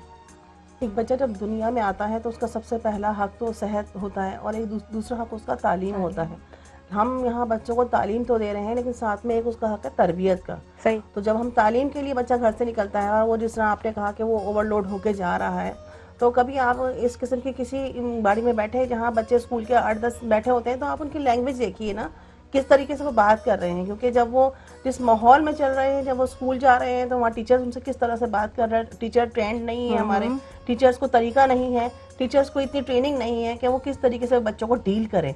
बकाया वो उन्होंने सिर्फ अपनी जॉब करके, उन्होंने सिर्फ अपने वो पैसे लेके जाने हैं, उनके नज़दीक वहाँ तरबियत का कोई अंसर नहीं है। वालिदैन का भी कुछ जो है फ़राइज़ हैं जो कि वालिदैन जिससे नज़र नहीं डालते हम उन पर। अगर हम अपने बच्चों को किसी प्राइवेट स्कूल में पढ़ाते हैं, हम पे अपने हाथों से दे रहे हैं, हालांकि हम उस गवर्नमेंट स्कूल की पे हम उससे ज़्यादा दे रहे होते हैं टैक्सेस की मद में। लेकिन अगर हम किसी प्राइवेट स्कूल में पढ़ा रहे हैं, तो मेरे बच्चे ने अगर मुझे इतनी सी शिकायत की कि मिस ने मुझे आज थप्पड़ मारा या डांटा या मुझे दूसरे बच्चों के सामने जलील किया, तो हम ये बर्दाश्त नहीं करते, हम फौरन उठकर चले जाते हैं दूसरे दिन और आपने मेरे बच्चे के साथ ऐसा क्यों किया।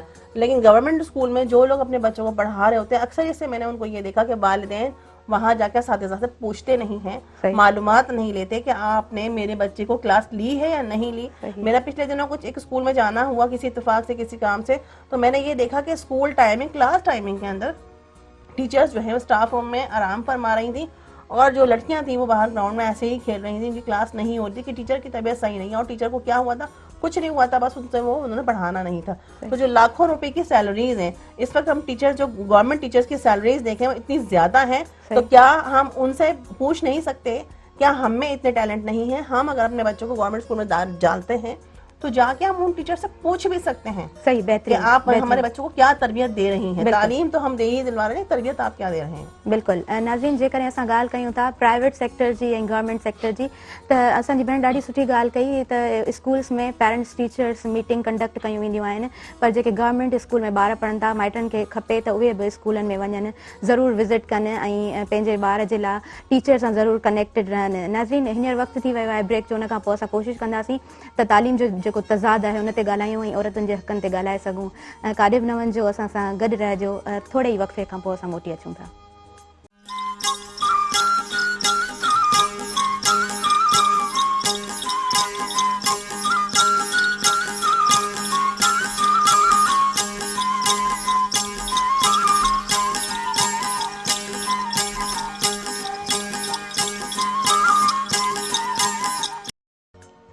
वेलकम बैक नाज़रीन, अवां खे अवांजे पंहिंजे प्रोग्राम सुबुह मैरान में भली कार चऊं था ऐं अॼु असां वटि सोशल वर्कर्स बि मौजूदु आहिनि, उन सां गॾोगॾु असां वटि वकील बि मौजूदु आहिनि। कोशिशि कयूं पिया त उन्हनि जी फील्ड ते बि उन्हनि सां ॻाल्हायूं ऐं मुआशरे जा जेके बि मसइला आहिनि, तालीम जा मसइला, औरतुनि जा मसइला, ॿारनि जा मसइला, उन्हनि ते ज़रूरु असां ॻाल्हायूं। असां वटि असांजी भेण सायरा फलक सैफुद्दीन मौजूदु आहिनि।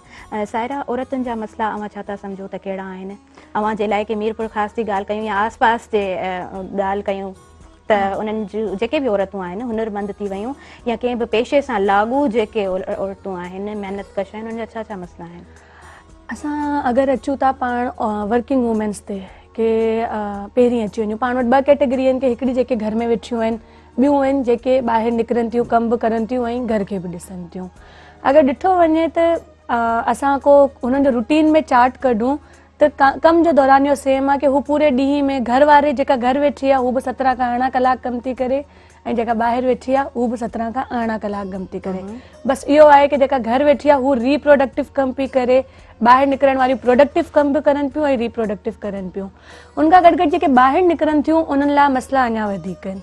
ॿाहिरि निकिरनि थियूं, हाणे पाण अची वञूं प्राइवेट स्कूल्स जी तरफ़, हींअर पाण वटि गवर्नमेंट जो मिनिमम वेज हले थो 25,000, पर तव्हां यकीन कोन कंदा कि असांजे इलाइक़े में तव्हां वञो, तव्हांखे स्कूल जी टीचर्स जी पघार हूंदी 4,000, 5,000, खिचे खिचे को सुठो स्कूल आहे त 10 खां 15,000। इट मीन्स के गवर्नमेंट जे मिनिमम वेज ते बि हींअर असां वटि माण्हू कोन था हलनि। उनखां पोइ पाण औरतुनि लाइ अचूं कि अगरि ॾिसूं निकिरूं था ॿाहिरि त मेन हुननि जी सहूलियत वॉशरूम, हुननि लाइ सेपरेट वॉशरूम्स न आहिनि। केतिरी इंडस्ट्रीज़ आहिनि हैदराबाद लेवल ते, कराची लेवल ते, केतिरी इंडस्ट्रीज़ आहिनि जिते औरतूं कमु करे रहियूं आहिनि, बट तव्हां यकीन कयो अगरि उते वञूं था 80-80, 90-90, 100-100, 200 बि औरतूं कमु करे रहियूं आहिनि, बिल्कुलु, बट उन्हनि लाइ उते सेपरेट वॉशरूम्स जी सहूलियत मौजूदु न आहे। या ॾिसो, अवां सोशल वर्क करियो थियूं, जेकॾहिं अवां को बि सेमिनार कंडक्ट करियो थियूं, उहो सिर्फ़ु औरतुनि जे लाइ आहे ऐं अवां उन में सिर्फ़ु सेखारियो थियूं त CV कीअं ठहे, रिज़्यूम कीअं ठहे, त उन ते बि जेकॾहिं अवां पंहिंजो सोशल अवां जो जेको पेज आहे उन ते पोस्ट लॻाए छॾियो था, 2-4 अहिड़ा बि कॉमेंट्स ईंदा त सिर्फ़ु औरतूं ई CV ठाहिणु सिखी सघनि थियूं, छा सिर्फ़ु इहो फॉर्मेट औरतूं ई सिखी सघनि थियूं, छा मर्दनि जे लाइ न आहे? पर जेकॾहिं पाण ॾिसूं त का बि औरत जेकॾहिं दुकान में वञे थी, मार्केट में वञे थी, त जेके बि मर्द आहिनि उनजी नज़र हिकु औरत ते आहे, त औरत जे लाइ उहो केतिरो मुश्किल आहे, कीअं फेस करे थी, त अहिड़ा जेके बि मसइला थियनि था उन्हनि खे अवां कीअं था ॾिसो? असल में ईअं आहे कि पहिरीं ॻाल्हि ही कि असां वटि कानून ठहियल आहिनि। पाण खे पहिरीं असांखे ख़बर ई कोन्हे कि औरतुनि लाइ केतिरा कानून ठहियल आहिनि। औरतुनि लाइ तक़रीबन 17 कानून ठहियल आहिनि, जिन खे पाण प्रो वुमेन लॉस चईंदा आहियूं, जंहिंमें घणेई कानून आहिनि। हरेसमेंट आहे, पाण हींअर अची था वञूं, अगरि औरत मार्केट में वञे थी त मोस्टली छा थो थिए, हिकिड़ो हरेसमेंट जी शिकार थी थिए, या वर्किंग प्लेस ते वञे थी त हू हरेसमेंट जी शिकार थिए थी। बिल्कुलु बिल्कुलु। उन खां अलावा जेके औरतूं आहिनि जेके हुनरेल आहिनि, घरनि में को कमु कनि थियूं, छा उन्हनि खे उहा मोट मिले थी? मुंहिंजी नज़र में बिल्कुलु बि न। अगरि पाण ॾिठो वञे कि घर में हिकिड़ी औरत वहे थी, सुबुह जो उथे थी 5 बजे 4 बजे उथे थी, पंहिंजे घर में अगरि हुननि जो हस्बैंड फॉर एग्जाम्पल, सिंपल सी एग्जाम्पल था करूं कि ॿाहिरि वञी समोसा था खपाइनि या छोला था खपाइनि, सही, हिकिड़ी माई जेका सुबुह जो उथे थी, एतिरो कुझु करे थी, सॼो कुझु हुनखे ठाहे ॾिए थी कि हू ॿाहिरि वञी खपाए, तो नालो कंहिंजो आहे? मर्द जो आहे, औरत जो आहे कोन। सही, it means she is unpaid. सही, पाण हुननि खे हुननि जी महिनत जी का उजरत नथा ॾियूं। सही, बहितरीन। अवां छा था सम्झो सर त जेके औरतुनि जा मसइला आहिनि उन ते आवाज़ त उथारियो वञे थो, पर छा उहे अमली ज़िंदगी में उहे शयूं पोइ पैदा थियनि थियूं? औरतुनि जा इशूज़ जेके आहिनि न, असां अक्सर इहो समाजी माण्हुनि ते इल्ज़ाम बि लॻे थो त तव्हां औरतुनि जे हक़नि जी ॻाल्हि छो था कयो, असां वटि मर्द बि सूरनि में आहिनि, ठीकु आहे, पर असां ॾिसूं था, तव्हां शहरनि में ॿहिराड़ियुनि में वञी ॾिसंदव त औरत जी पसमानदगी तव्हांखे नज़र ईंदी, सही हुनजी तालीम घर में, हुनजी तालीम लाइ केतिरो वालदेन कोशिशि कनि था ऐं पंहिंजे मेल जेको ॿार आहे उनजे लाइ केतिरी उतां ई डिस्क्रिमिनेशन शुरू थी सही सही ठीकु आहे, हीउ पुटु आहे असांजो, हीउ त डॉक्टर थींदो, हीउ त जेंडर इंजीनियर इक्वालिटी थींदो, कान्हे का, सही ठीकु आहे, ऐं न्याणी आहे उहा त ठीकु आहे, मैट्रिक इंटर कंदी, पोइ शादी करे वेंदी, पोइ घर वञी वेही रहंदी, ठीकु आहे। कई अहिड़ियूं छोकिरियूं आहिनि जेके MBBS डॉक्टर आहिनि, लेकिन हू प्रैक्टिस नथियूं कनि, घर में वेठियूं आहिनि, सही छो जो पेरेंट्स उनखे इजाज़त ई कोन था ॾियनि।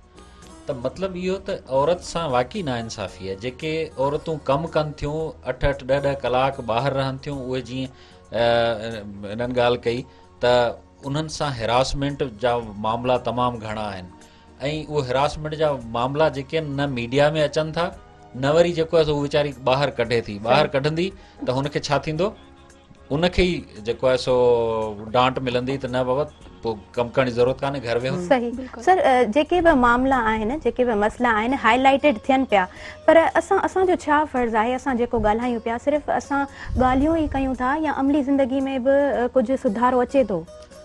ॾिसो, इन ते ॻाल्हियूं वधी जेको आहे न एक्शन जे तरफ़ वञनि थियूं, ठीकु आहे।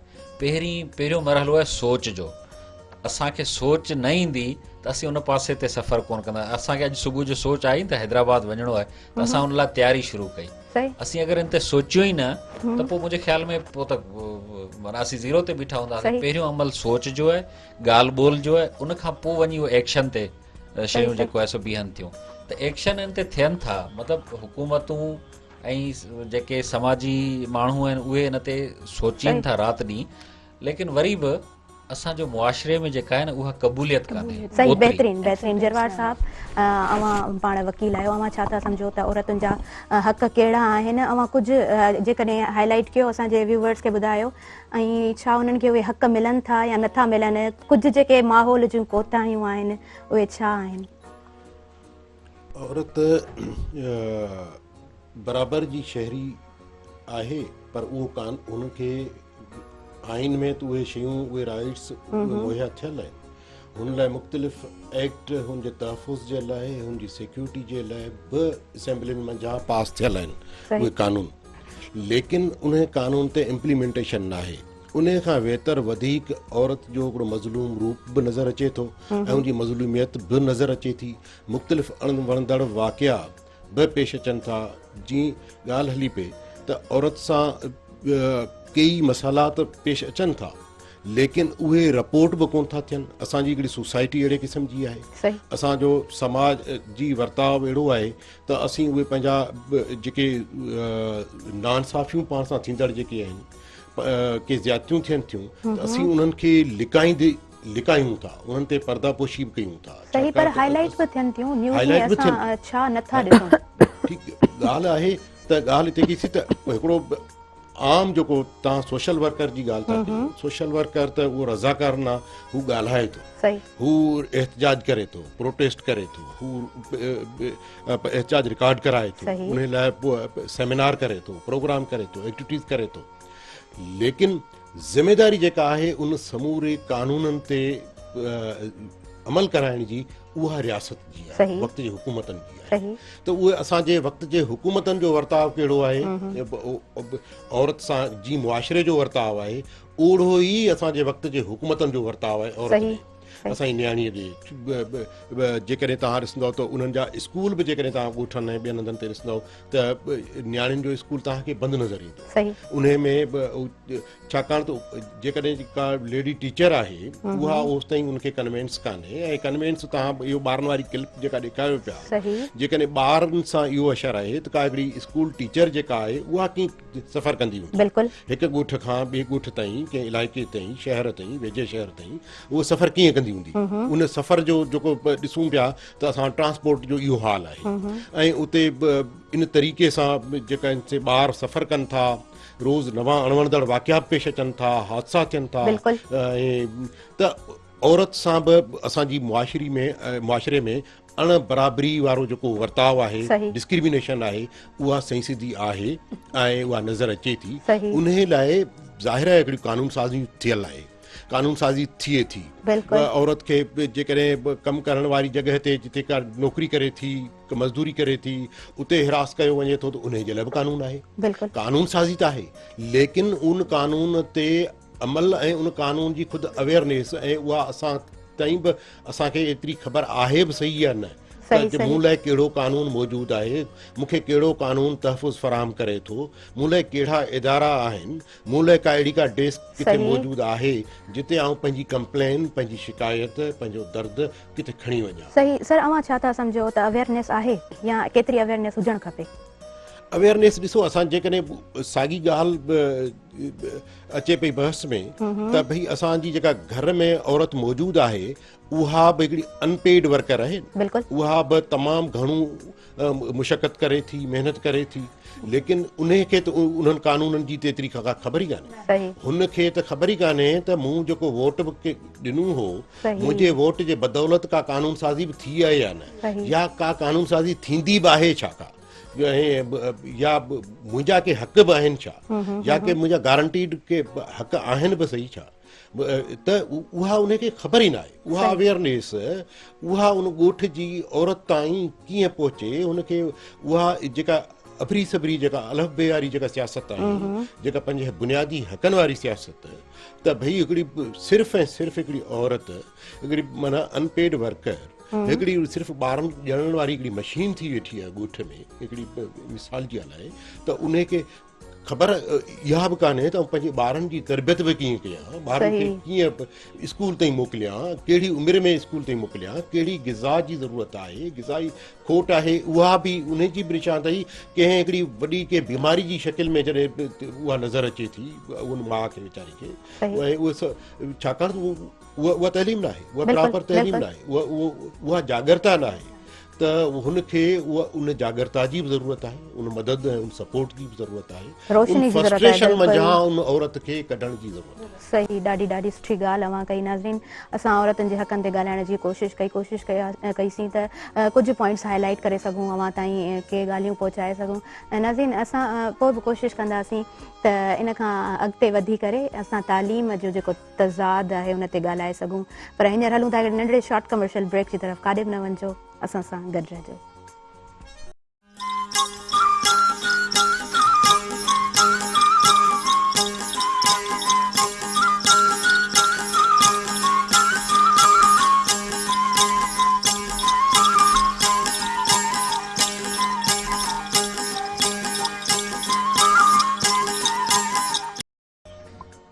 वेलकम बैक नाज़रीन, अवां खे अवां जे पंहिंजे प्रोग्राम सुबुह में राण में भली कार चऊं था ऐं असांजा जेके बि टॉपिक्स आहिनि अवां जे साम्हूं आहिनि, असां कोशिशि कयूं पिया त उन्हनि टॉपिक्स ते ॻाल्हाए सघूं, के अहिड़ा सवाल उथारे सघूं जिन मां अवां खे ज़रूरु लाभ हासिल थिए। असां वटि मोहम्मद बख्श कपटी साहिब जिन मौजूदु आहिनि। सर, अवां छा था सम्झो त जेको तज़ाद आहे तालीम जो, गवर्नमेंट सेक्टर आहे ऐं जेको प्राइवेट सेक्टर आहे, उनखे अवां कीअं ॾिसो था?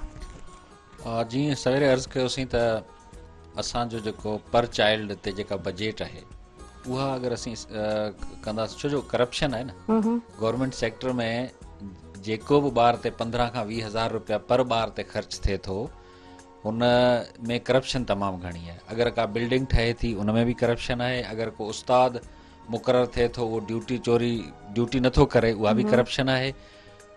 ऐं असां हिकिड़ी मीरपुर ख़ास में सर्वे कई गॾिजी, त उन में 550 खां मथे अहिड़ा स्कूल निकिरी आया जंहिंमें छितियूं न आहिनि, जंहिंमें वॉशरूम न आहिनि, जंहिंमें बाउंड्री वाल जी सहूलियत कोन्हे, पंखा न आहिनि। हाणे इहे ज़ाहिर आहे हुकूमत हिकिड़े ई वक़्त में, इहो त मीरपुर ख़ास ज़िले जी इहा डेटा आहे न, अगरि पूरे सिंध जी असीं कंदासीं त हज़ारनि में अहिड़नि स्कूलनि जी हूंदी, त पोइ जंहिं स्कूल जे छत जा चापुड़ किरनि था, माइट छो मोकिलींदा पंहिंजे ॿार खे उन स्कूल में? आए ॾींहुं असीं अख़बारनि में पढ़ूं था त चापुड़ किरण सबबि उस्ताद बि ज़ख़्मी थिया, ॿार बि ज़ख़्मी थिया। ऐं न्याणी वञे थी त वॉशरूम कोन्हे स्कूल में, बाउंड्री वाल कोन्हे, जेका फीमेल टीचर आहे बिना बाउंड्री वाल जे पाण खे सिक्योर महसूस कोन थी करे, कीअं वधो त इन करे जेको प्राइवेट स्कूल जो रेशियो उहो तमामु घणो वधियो आहे। हाणे मीरपुर ख़ास सिटी मंझि बि 300 खां मथे स्कूल आहिनि, हिकिड़ो नंढड़ो शहर आहे, उनमें 300 खां मथे स्कूल हुजणु गवर्नमेंट जी फेल्योर आहे न।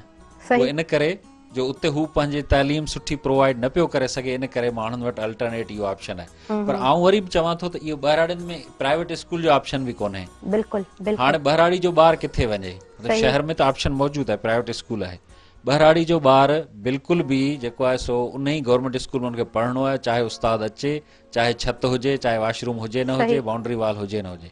सो इन करे असां मुख़्तलिफ़ शयुनि में मतिलबु इहे हाई कोर्ट इन ते फ़ैसिला ॾिना आहिनि, सुप्रीम कोर्ट इन ते फ़ैसिला ॾिना आहिनि, पर इम्प्लीमेंटेशन वरी बि कंहिंखे करणो आहे, हुकूमत खे करणो आहे। बिल्कुलु बिल्कुलु सही। हुकूमतूं इन ते बिल्कुलु को तवज्जो ॾियण लाइ तयार न आहिनि। सही। ऐं असां वटि अफशीन इकबाल मौजूद आहिनि। अफशीन, आप क्या समझती हैं कि जो स्कूल हमारे प्राइवेट स्कूल्स हैं, गवर्नमेंट स्कूल्स हैं, उनमें क्या तज़ाद है? हमारी तो पूरी तालीम में ही जो है ना वो दोहरा मेयार है ना, कि हम एक वर्कर, एक जो है सिस्टम में हम सिर्फ नौकर तैयार कर रहे हैं और एक सिस्टम में हम उनके मालिक तैयार कर रहे हैं। तो हम अगर अब तालीम का मेयार ही अगर हम बराबर नहीं करेंगे तो हम इस सिस्टम को ठीक नहीं कर सकेंगे। सही। हमें सबसे पहले जो है वो ज़रूरत इस बात की है कि पूरे मुल्क में जो है वो एक ही सिस्टम जो है वो तालीम का, कहीं उर्दू मीडियम है, कहीं इंग्लिश मीडियम है, कहीं सिंधी मीडियम है। आगे जाके हमारे बच्चों को यही प्रॉब्लम्स जो है वो हो रही होती है। अगर एक बच्चा गवर्नमेंट स्कूल से निकल कर आ रहा होता है, उसकी इंग्लिश इतनी अच्छी नहीं हो रही होती है, क्योंकि हमारा आगे जाके पूरा का पूरा जो है हमारा कोर्स है, पूरा का पूरी जो हमारी तालीम है वो उसमें लैंग्वेज ही तब्दील हो जाती है और बच्चा उस लैंग्वेज के उस मेयार तक नहीं पहुंच पाता, तो वो उसकी जो एबिलिटीज़ हैं तो वो उसको निकाल नहीं सकता बाहर। सही। हालांकि वो उस बच्चे से जो कि एक एलीट क्लास में एक बड़े स्कूल में पढ़कर, एक इंग्लिश मीडियम में पढ़कर निकला हुआ है, उससे ज़्यादा टैलेंटेड है वो बच्चा, लेकिन सिर्फ एक ज़बान की मार की वजह से वो पीछे रह जाता है और वो अपने उस जो उसके अंदर टैलेंट है उसको प्रोवाइड नहीं कर सकता, कि वो माशरा जो है वो हम ही जो है उससे महरूम रह जाते हैं कि उस टैलेंट बिल्कुल वो हम तक बिल्कुल। नहीं पहुंचता। सायरा फलक सैतो अवां छा था सम्झो, ॾिसो ही जेको दौर आहे इलाही कॉम्पिटिशन वारो दौर आहे, त हिन में कीअं असांजे नौजवान खे अॻु भरो थियणु खपे? इनमें नौजवान के पाण पहिरीं तव्हां तालीम जे तज़ाद ते पिया ॻाल्हायो, मुंहिंजे ख़्याल में पहिरीं त इहो आहे कि पाण खे सिलेबस ते वर्क करणु घुरिजे। जेको सिलेबस हले पियो आहे उहो छा पियो हले, सिलेबस हिकु तरफ़ अलॻि थो पढ़ायो वञे, पेपर अलॻि थो अचे, ॿार चीटिंग था करनि ऐं मुंहिंजे ख़्याल में A1 टॉप ते आहिनि, ऐं जॾहिं असां यूनिवर्सिटी में पेर था रखूं त बिल्कुलु डिफरेंट आहे। सही। ऐं हिकिड़ी PhD स्टूडेंट आहियां, तव्हां यकीन कयो कि असां जेको पढ़ियो हुयो उहो असांजो यूनिवर्सिटी लेवल ते बिल्कुलु न आहे। हाणे जॾहिं असां CSS जी तरफ़ क़दम वधायूं था त असां जेको यूनिवर्सिटी में पढ़ियो आहे उहो बि CSS लेवल ते न आहे। इट मीन्स कि तालीम जो मायार बिल्कुलु ई लो आहे एज़ पर अवर जेको पंहिंजो क्राइटेरिया आहे कि असांखे इन फ्यूचर में इन जॻह ते हुजणो आहे, उन जे मुक़ाबले में असांखे तालीम उहा न मिली रही आहे। इन लाइ मुंहिंजी नज़र में इहो आहे कि नौजवान खे अॻु भरो हींअर सां ई अगरि जेके 9 मैट्रिक जा स्टूडेंट्स आहिनि, पाण उन्हनि खे यूथ चई था सघूं, उहे असांजी यूथ आहिनि, उन्हनि खे घुरिजे कि पंहिंजी तालीम खे जीअं ॾिसनि था, पाण चऊं था कि सिंधी जो आहे, उर्दू जो सिलेबस आहे, इंग्लिश जो सिलेबस आहे, न, अगरि हू ॾिसनि था कि फ्यूचर में हली असांखे इंग्लिश CSS करणी आहे त हुननि खे घुरिजे कि 9th क्लास खां ई पंहिंजी इंग्लिश खे इम्प्रूव करनि। सही सही, माना पंहिंजा स्किल्स पाण प्रोवाइड कनि। खां सवाल कंदा तव्हांजी पंहिंजी ज़िंदगी जो, अवां कीअं हिन कम में अॻियां वधिया, पर घर खे कीअं टाइम ॾियो थियूं, सोशल वर्क बि करियो थियूं, PhD जो स्टूडेंट बि आहियो, उन खां अलावा पंहिंजी ज़िंदगी में बि ज़ाहिरी ॻाल्हि आहे कि मसइला हूंदा, के ॻाल्हियूं हूंदियूं, पोइ कीअं फेस कंदियूं आहियो? बिल्कुलु ईअं ई आहे। ऐं हिकिड़ी सिंगल मदर आहियां, मुंहिंजो हिकिड़ो नंढड़ो बि आहे, बट इहो आहे कि माशाल्लाह सां घर वारा सपोर्टिव आहिनि, त हू संभालनि था नंढड़े खे। ऐं निकिरी थी अचां सुबुह जो 8 बजे घरां निकिरी थी अचां, पोयां का न ओन आहे न कुझु, 8 ॾींहं इस्लामाबाद थी हली वञा, इहो आहे। पर जॾहिं घर वञूं था, घर जी ज़िम्मेदारियूं बि आहिनि, तव्हां वारी ॻाल्हि कि महिमान बि अचनि था, हफ़्ते में 1 खां 2 दफ़ा क्लास वठण बि वञिणो आहे, बट इहो आहे कि आउं इहो थी सम्झां कि अगरि माण्हू पाण एक्टिव आहे ऐं पंहिंजो गोल हिकिड़ो सेट करे थो छॾे कि मूंखे इहो करिणो आहे, त मुंहिंजी नज़र में इहो आहे कि आउं पहुची थी सघां। मुंहिंजो तक़रीबन 6 खां 7 साल जो तजुर्बो आहे। पंहिंजी विल सुठी हुजणु खपे, पंहिंजी विल, पंहिंजे पाण ते एतमाद हुजणु घुरिजे। सही, बेहतरीन। मेरी बहन, आप क्या समझती हैं कि जो भी मसले हैं हमारे मुआशरे के, चलो हम उनको भी फेस करते हैं, लेकिन एक औरत के लिए कितना मुश्किल होता है घर को भी संभालना और हमारा जो प्रोफेशन होता है उसको भी संभालना। इंसान से कुछ बैद नहीं ना, मतलब इंसान अगर तो चाहे तो वो कर सकता है। अगर इंसान ने चाहा कि वो चांद पर जाए तो वो जा सकता है ना, वो गया ना। तो अगर औरत भी इस तरह कुछ चाहती है, अगर वो जो कुछ करना चाहती है तो वो उसकी अपनी पावर होती है और वो कर लेती है। अगर वो बच्चों को भी देखना है, उसने बाहर भी जाना है, तो उसका अगर माइंड है ऐसा तो वो कर लेगी। अगर हम ये सोचेंगे हमसे नहीं होगा, अगर हम बात है सोच की, कि अगर हमने ये सोच लिया कि हमें करना है तो हम कर लेंगे, और अगर हमने सोच लिया कि हमसे हो नहीं सकता फिर वो हमसे नहीं हो सकता। सही। ये अंदर की सोच की ही बात है। मेरे माशाल्लाह 5 बच्चे हैं और अल्हम्दुलिल्लाह पांचों की स्टडीज़ की, हर चीज़ की, घर की, कभी ये नहीं होता कि मुझे कभी सोशल वर्क ने इतना मसरूफ नहीं किया कि मुझे मेरे बच्चे निगलेक्ट हों, ऐसा नहीं होता। क्योंकि मुझे मुझे मुझे करना है तो मुझे हर चीज़ को टाइम लिमिट्स और मैनेज करना होता है कि मुझे आज ये मेरा एक काम है, मुझे आज ये मीटिंग है, आज मुझे किसी इलाके में जाना है, आज मुझे कोई प्रोग्राम करना है, तो वो मुझे अपने पूरी सेटिंग, पूरा टाइम टेबल वो बनाना सही, होता है। आपको अपना जिस तरीके स्केड्यूल से खुद ही एक बनाना है, working खुद woman ही से वो set जा रही करना है। होती है तो वो भी निकल रही होती है, लेकिन वो पेड के लिए निकल रही होती है, मतलब उसको पेड होगी वहाँ पे, लेकिन हमें पेड नहीं है। लेकिन फिर हमें क्या है कि सर ने कहा कि हमें कुछ नहीं मिलता, हमें दुआएं बहुत मिलती हैं, क्योंकि पैसा तो एक चीज होती है, खर्च हो जाने वाली चीज है, लेकिन दुआएं जो है हम कोशिश करें कि हम अपना रोल अच्छे से प्ले कर सकें, करें। बेहतरीन ही है। असां वटि सायरा फलक मौजूद हुई असांजे प्रोग्राम में, असांजे प्रोग्राम में मौजूद आहिनि। सायरा, अव्हांखे प्रोग्राम में अची करे कीअं लॻो? बिल्कुल, मूंखे फर्स्ट टाइम कंहिं अहिड़े प्लेटफॉर्म ते आई आहियां जिथे औरतुनि जे हक़ूक़, ॿारनि जी तालीम जो तज़ाद या पंहिंजी ज़िंदगी जे बारे में कुझु ॻाल्हाए सघी आहियां। मूंखे तमामु बहितरीनु लॻियो ऐं मूंखे लॻे थो की इहे ई प्लेटफॉर्म्स आहिनि, असांजा सोशल मीडियाज़ आहिनि, जितां खां असां पंहिंजे हक़नि ते आवाज़ उतारे सघूं था ऐं पंहिंजी ॻाल्हि खे अॻियां वधाए सघूं। सही। अफशीन, आपको आके कैसा लगा? मुझे बहुत अच्छा महसूस हुआ कि यहाँ पर हम बात कर रहे हैं तो ताकि हमारी व्यूवर्स ज़्यादा होंगे। यहाँ पे हम जैसे आम बात करते हैं तो छोटी सी जगह पे बात करते हैं, लेकिन यहाँ इस मेहरान टीवी पर हम आए हैं तो यहाँ से हमारे व्यूवर्स ज़्यादा होंगे, हमारी बात ज़्यादा लोगों तक पहुँचेगी। अफशीन, शॉर्ट टाइम में क्या मैसेज देना चाहेंगी व्यूवर्स को? यही मैं तो देना चाहूँगी कि हम जो बात कर रहे हैं कि ज़रूरी नहीं है कि हम इंतज़ार किसी मसीहा का करें, बल्कि खुद जो है अपनी ज़िंदगी और अपने हालात से मुकाबला करके खुद अपने मसाइल के हल की कोशिश करें। बिल्कुल। सायरा, मीरपुर वारनि खे कहिड़ो मैसेज ॾियणु चाहींदा शॉर्ट में? इहो ई मैसेज ॾियणु चाहींदमि कि तव्हां जूं जेके घर में वेठल औरतूं आहिनि, अगरि उहे हुनरमंद आहिनि त बराए महिरबानी तव्हां उन्हनि खे अॻियां वधायो, मार्केट में उन्हनि जा लिंकेजिस वधायो। सही, बहितरीन। ऐं असां वटि वकील साहब जन बि मौजूदु आहिनि। सर, शॉर्ट में ॿुधाइजो त कानून अव्हांजी नज़र में छा आहे? कानून जेको ज़िंदगी जो जेको ज़ाब्ता अख़लाक़ चऊं ऐं असां वटि जेको मुआशरे जो कार वहिंवार हलाइण जे लाइ कानून जो मौजूदु हुजणु ज़रूरी आहे, छाकाणि त कानून खां सवाइ कंहिं बि ज़ाब्तनि ऐं उसूलनि खां सवाइ ज़िंदगी उहा बेतरतीब हूंदी आहे ऐं बेउसूल हूंदी आहे, ऐं उहे उन जा सिर्फ़ु असांखे नुक़सान ऐं तबाहकारियूं ऐं बिल्कुलु बिल्कुलु, बहितरीन, ॾाढी सुठी ॻाल्हि कई अव्हां।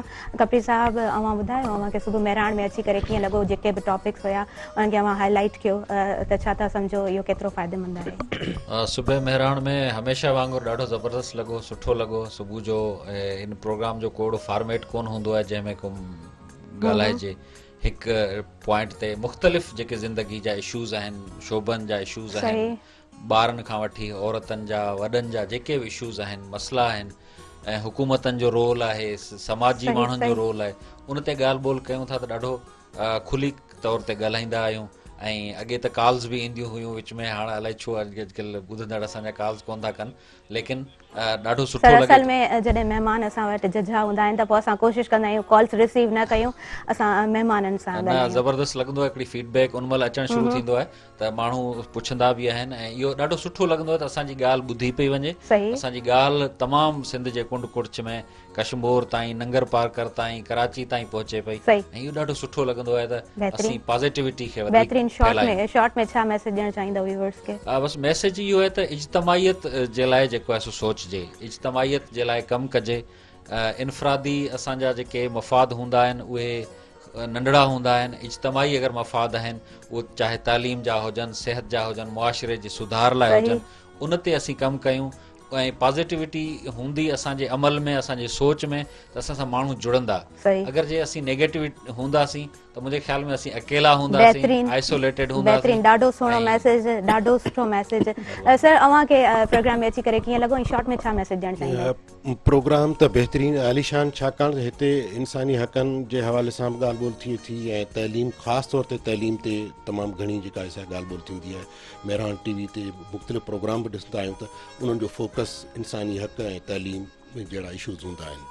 बाक़ी पैगाम इहो आहे त असांखे पंहिंजे घर खां वठी पंहिंजे पाड़े ताईं पंहिंजी मालिकी करणु खपे, पंहिंजे इदारनि जी, पंहिंजे घिटियुनि जी, पंहिंजे शहरनि जी, ऐं उन्हनि खे असीं ओन कयूं, उन्हनि जा मालिक बणिजूं, ऐं उन्हनि जो तहफ़ुज़ जे लाइ पंहिंजी विख वधायूं। सही बेहतरीन शुक्रगुज़ार आहियूं सभिनी महिमाननि जा। अवां कही आया मीरपुर ख़ासि मां हिन अंगण ते अवां पेर भरिया। नाज़रीन वक़्तु पुॼाणी ते पहुतो, वक़्त जो घणी वधीक इजाज़त न आहिनि ॾींदियूं। असां कोशिशि कईसीं त कुझु मसइलनि खे हाईलाइट करियूं, जेके बि मेन आहिनि इशूज़ उन्हनि खे हाईलाइट करियूं, हल जी तरफ़ वधूं, कंक्लूजन जी तरफ़ ज़रूरु हलंदा आहियूं, जंहिंखे असां सिंधीअ में तत्व चवंदा आहियूं। नाज़रीन जेको बि सोशल वर्क थिए थो, मतिलबु असां मढ़े नथा सघूं, कंहिं ते बि गवर्नमेंट ते बि सभु असां इशारा नथा करे सघूं, हर ॻाल्हि उन ते नथा उछलाए सघूं। कुझु असांजूं पंहिंजूं कोताहियूं बि हूंदियूं आहिनि, कुझु असांजो पंहिंजो रोल बि हूंदो आहे। असांखे घुरिजे त असां पंहिंजो किरदारु सुहिणे नमूने सां निभायूं। नाज़रीन हिन प्रोग्राम में खोड़ सारनि टॉपिक्स ते असां ॻाल्हायो। कंक्लूजन में इहो ई चवंदासीं त औरतुनि जा जेके हक़ आहिनि औरतुनि खे पाण उथिणो पवंदो। औरत कमज़ोर कोन्हे का, ऐं जेको मर्द आहे, मर्द जे हुजण सां औरत महफ़ूज़ हूंदी आहे। जेकॾहिं कंहिं मर्द जे हुजण सां औरत महफ़ूज़ न आहे त शायदि उहो मर्द न आहे। नाज़रीन हिननि ॻाल्हियुनि सां इजाज़त ॾींदा, असांजी टीम खे तारा जोयो खे इजाज़त ॾींदा। सिंध सलामत, साथ सलामत, अल्लाह वाहे।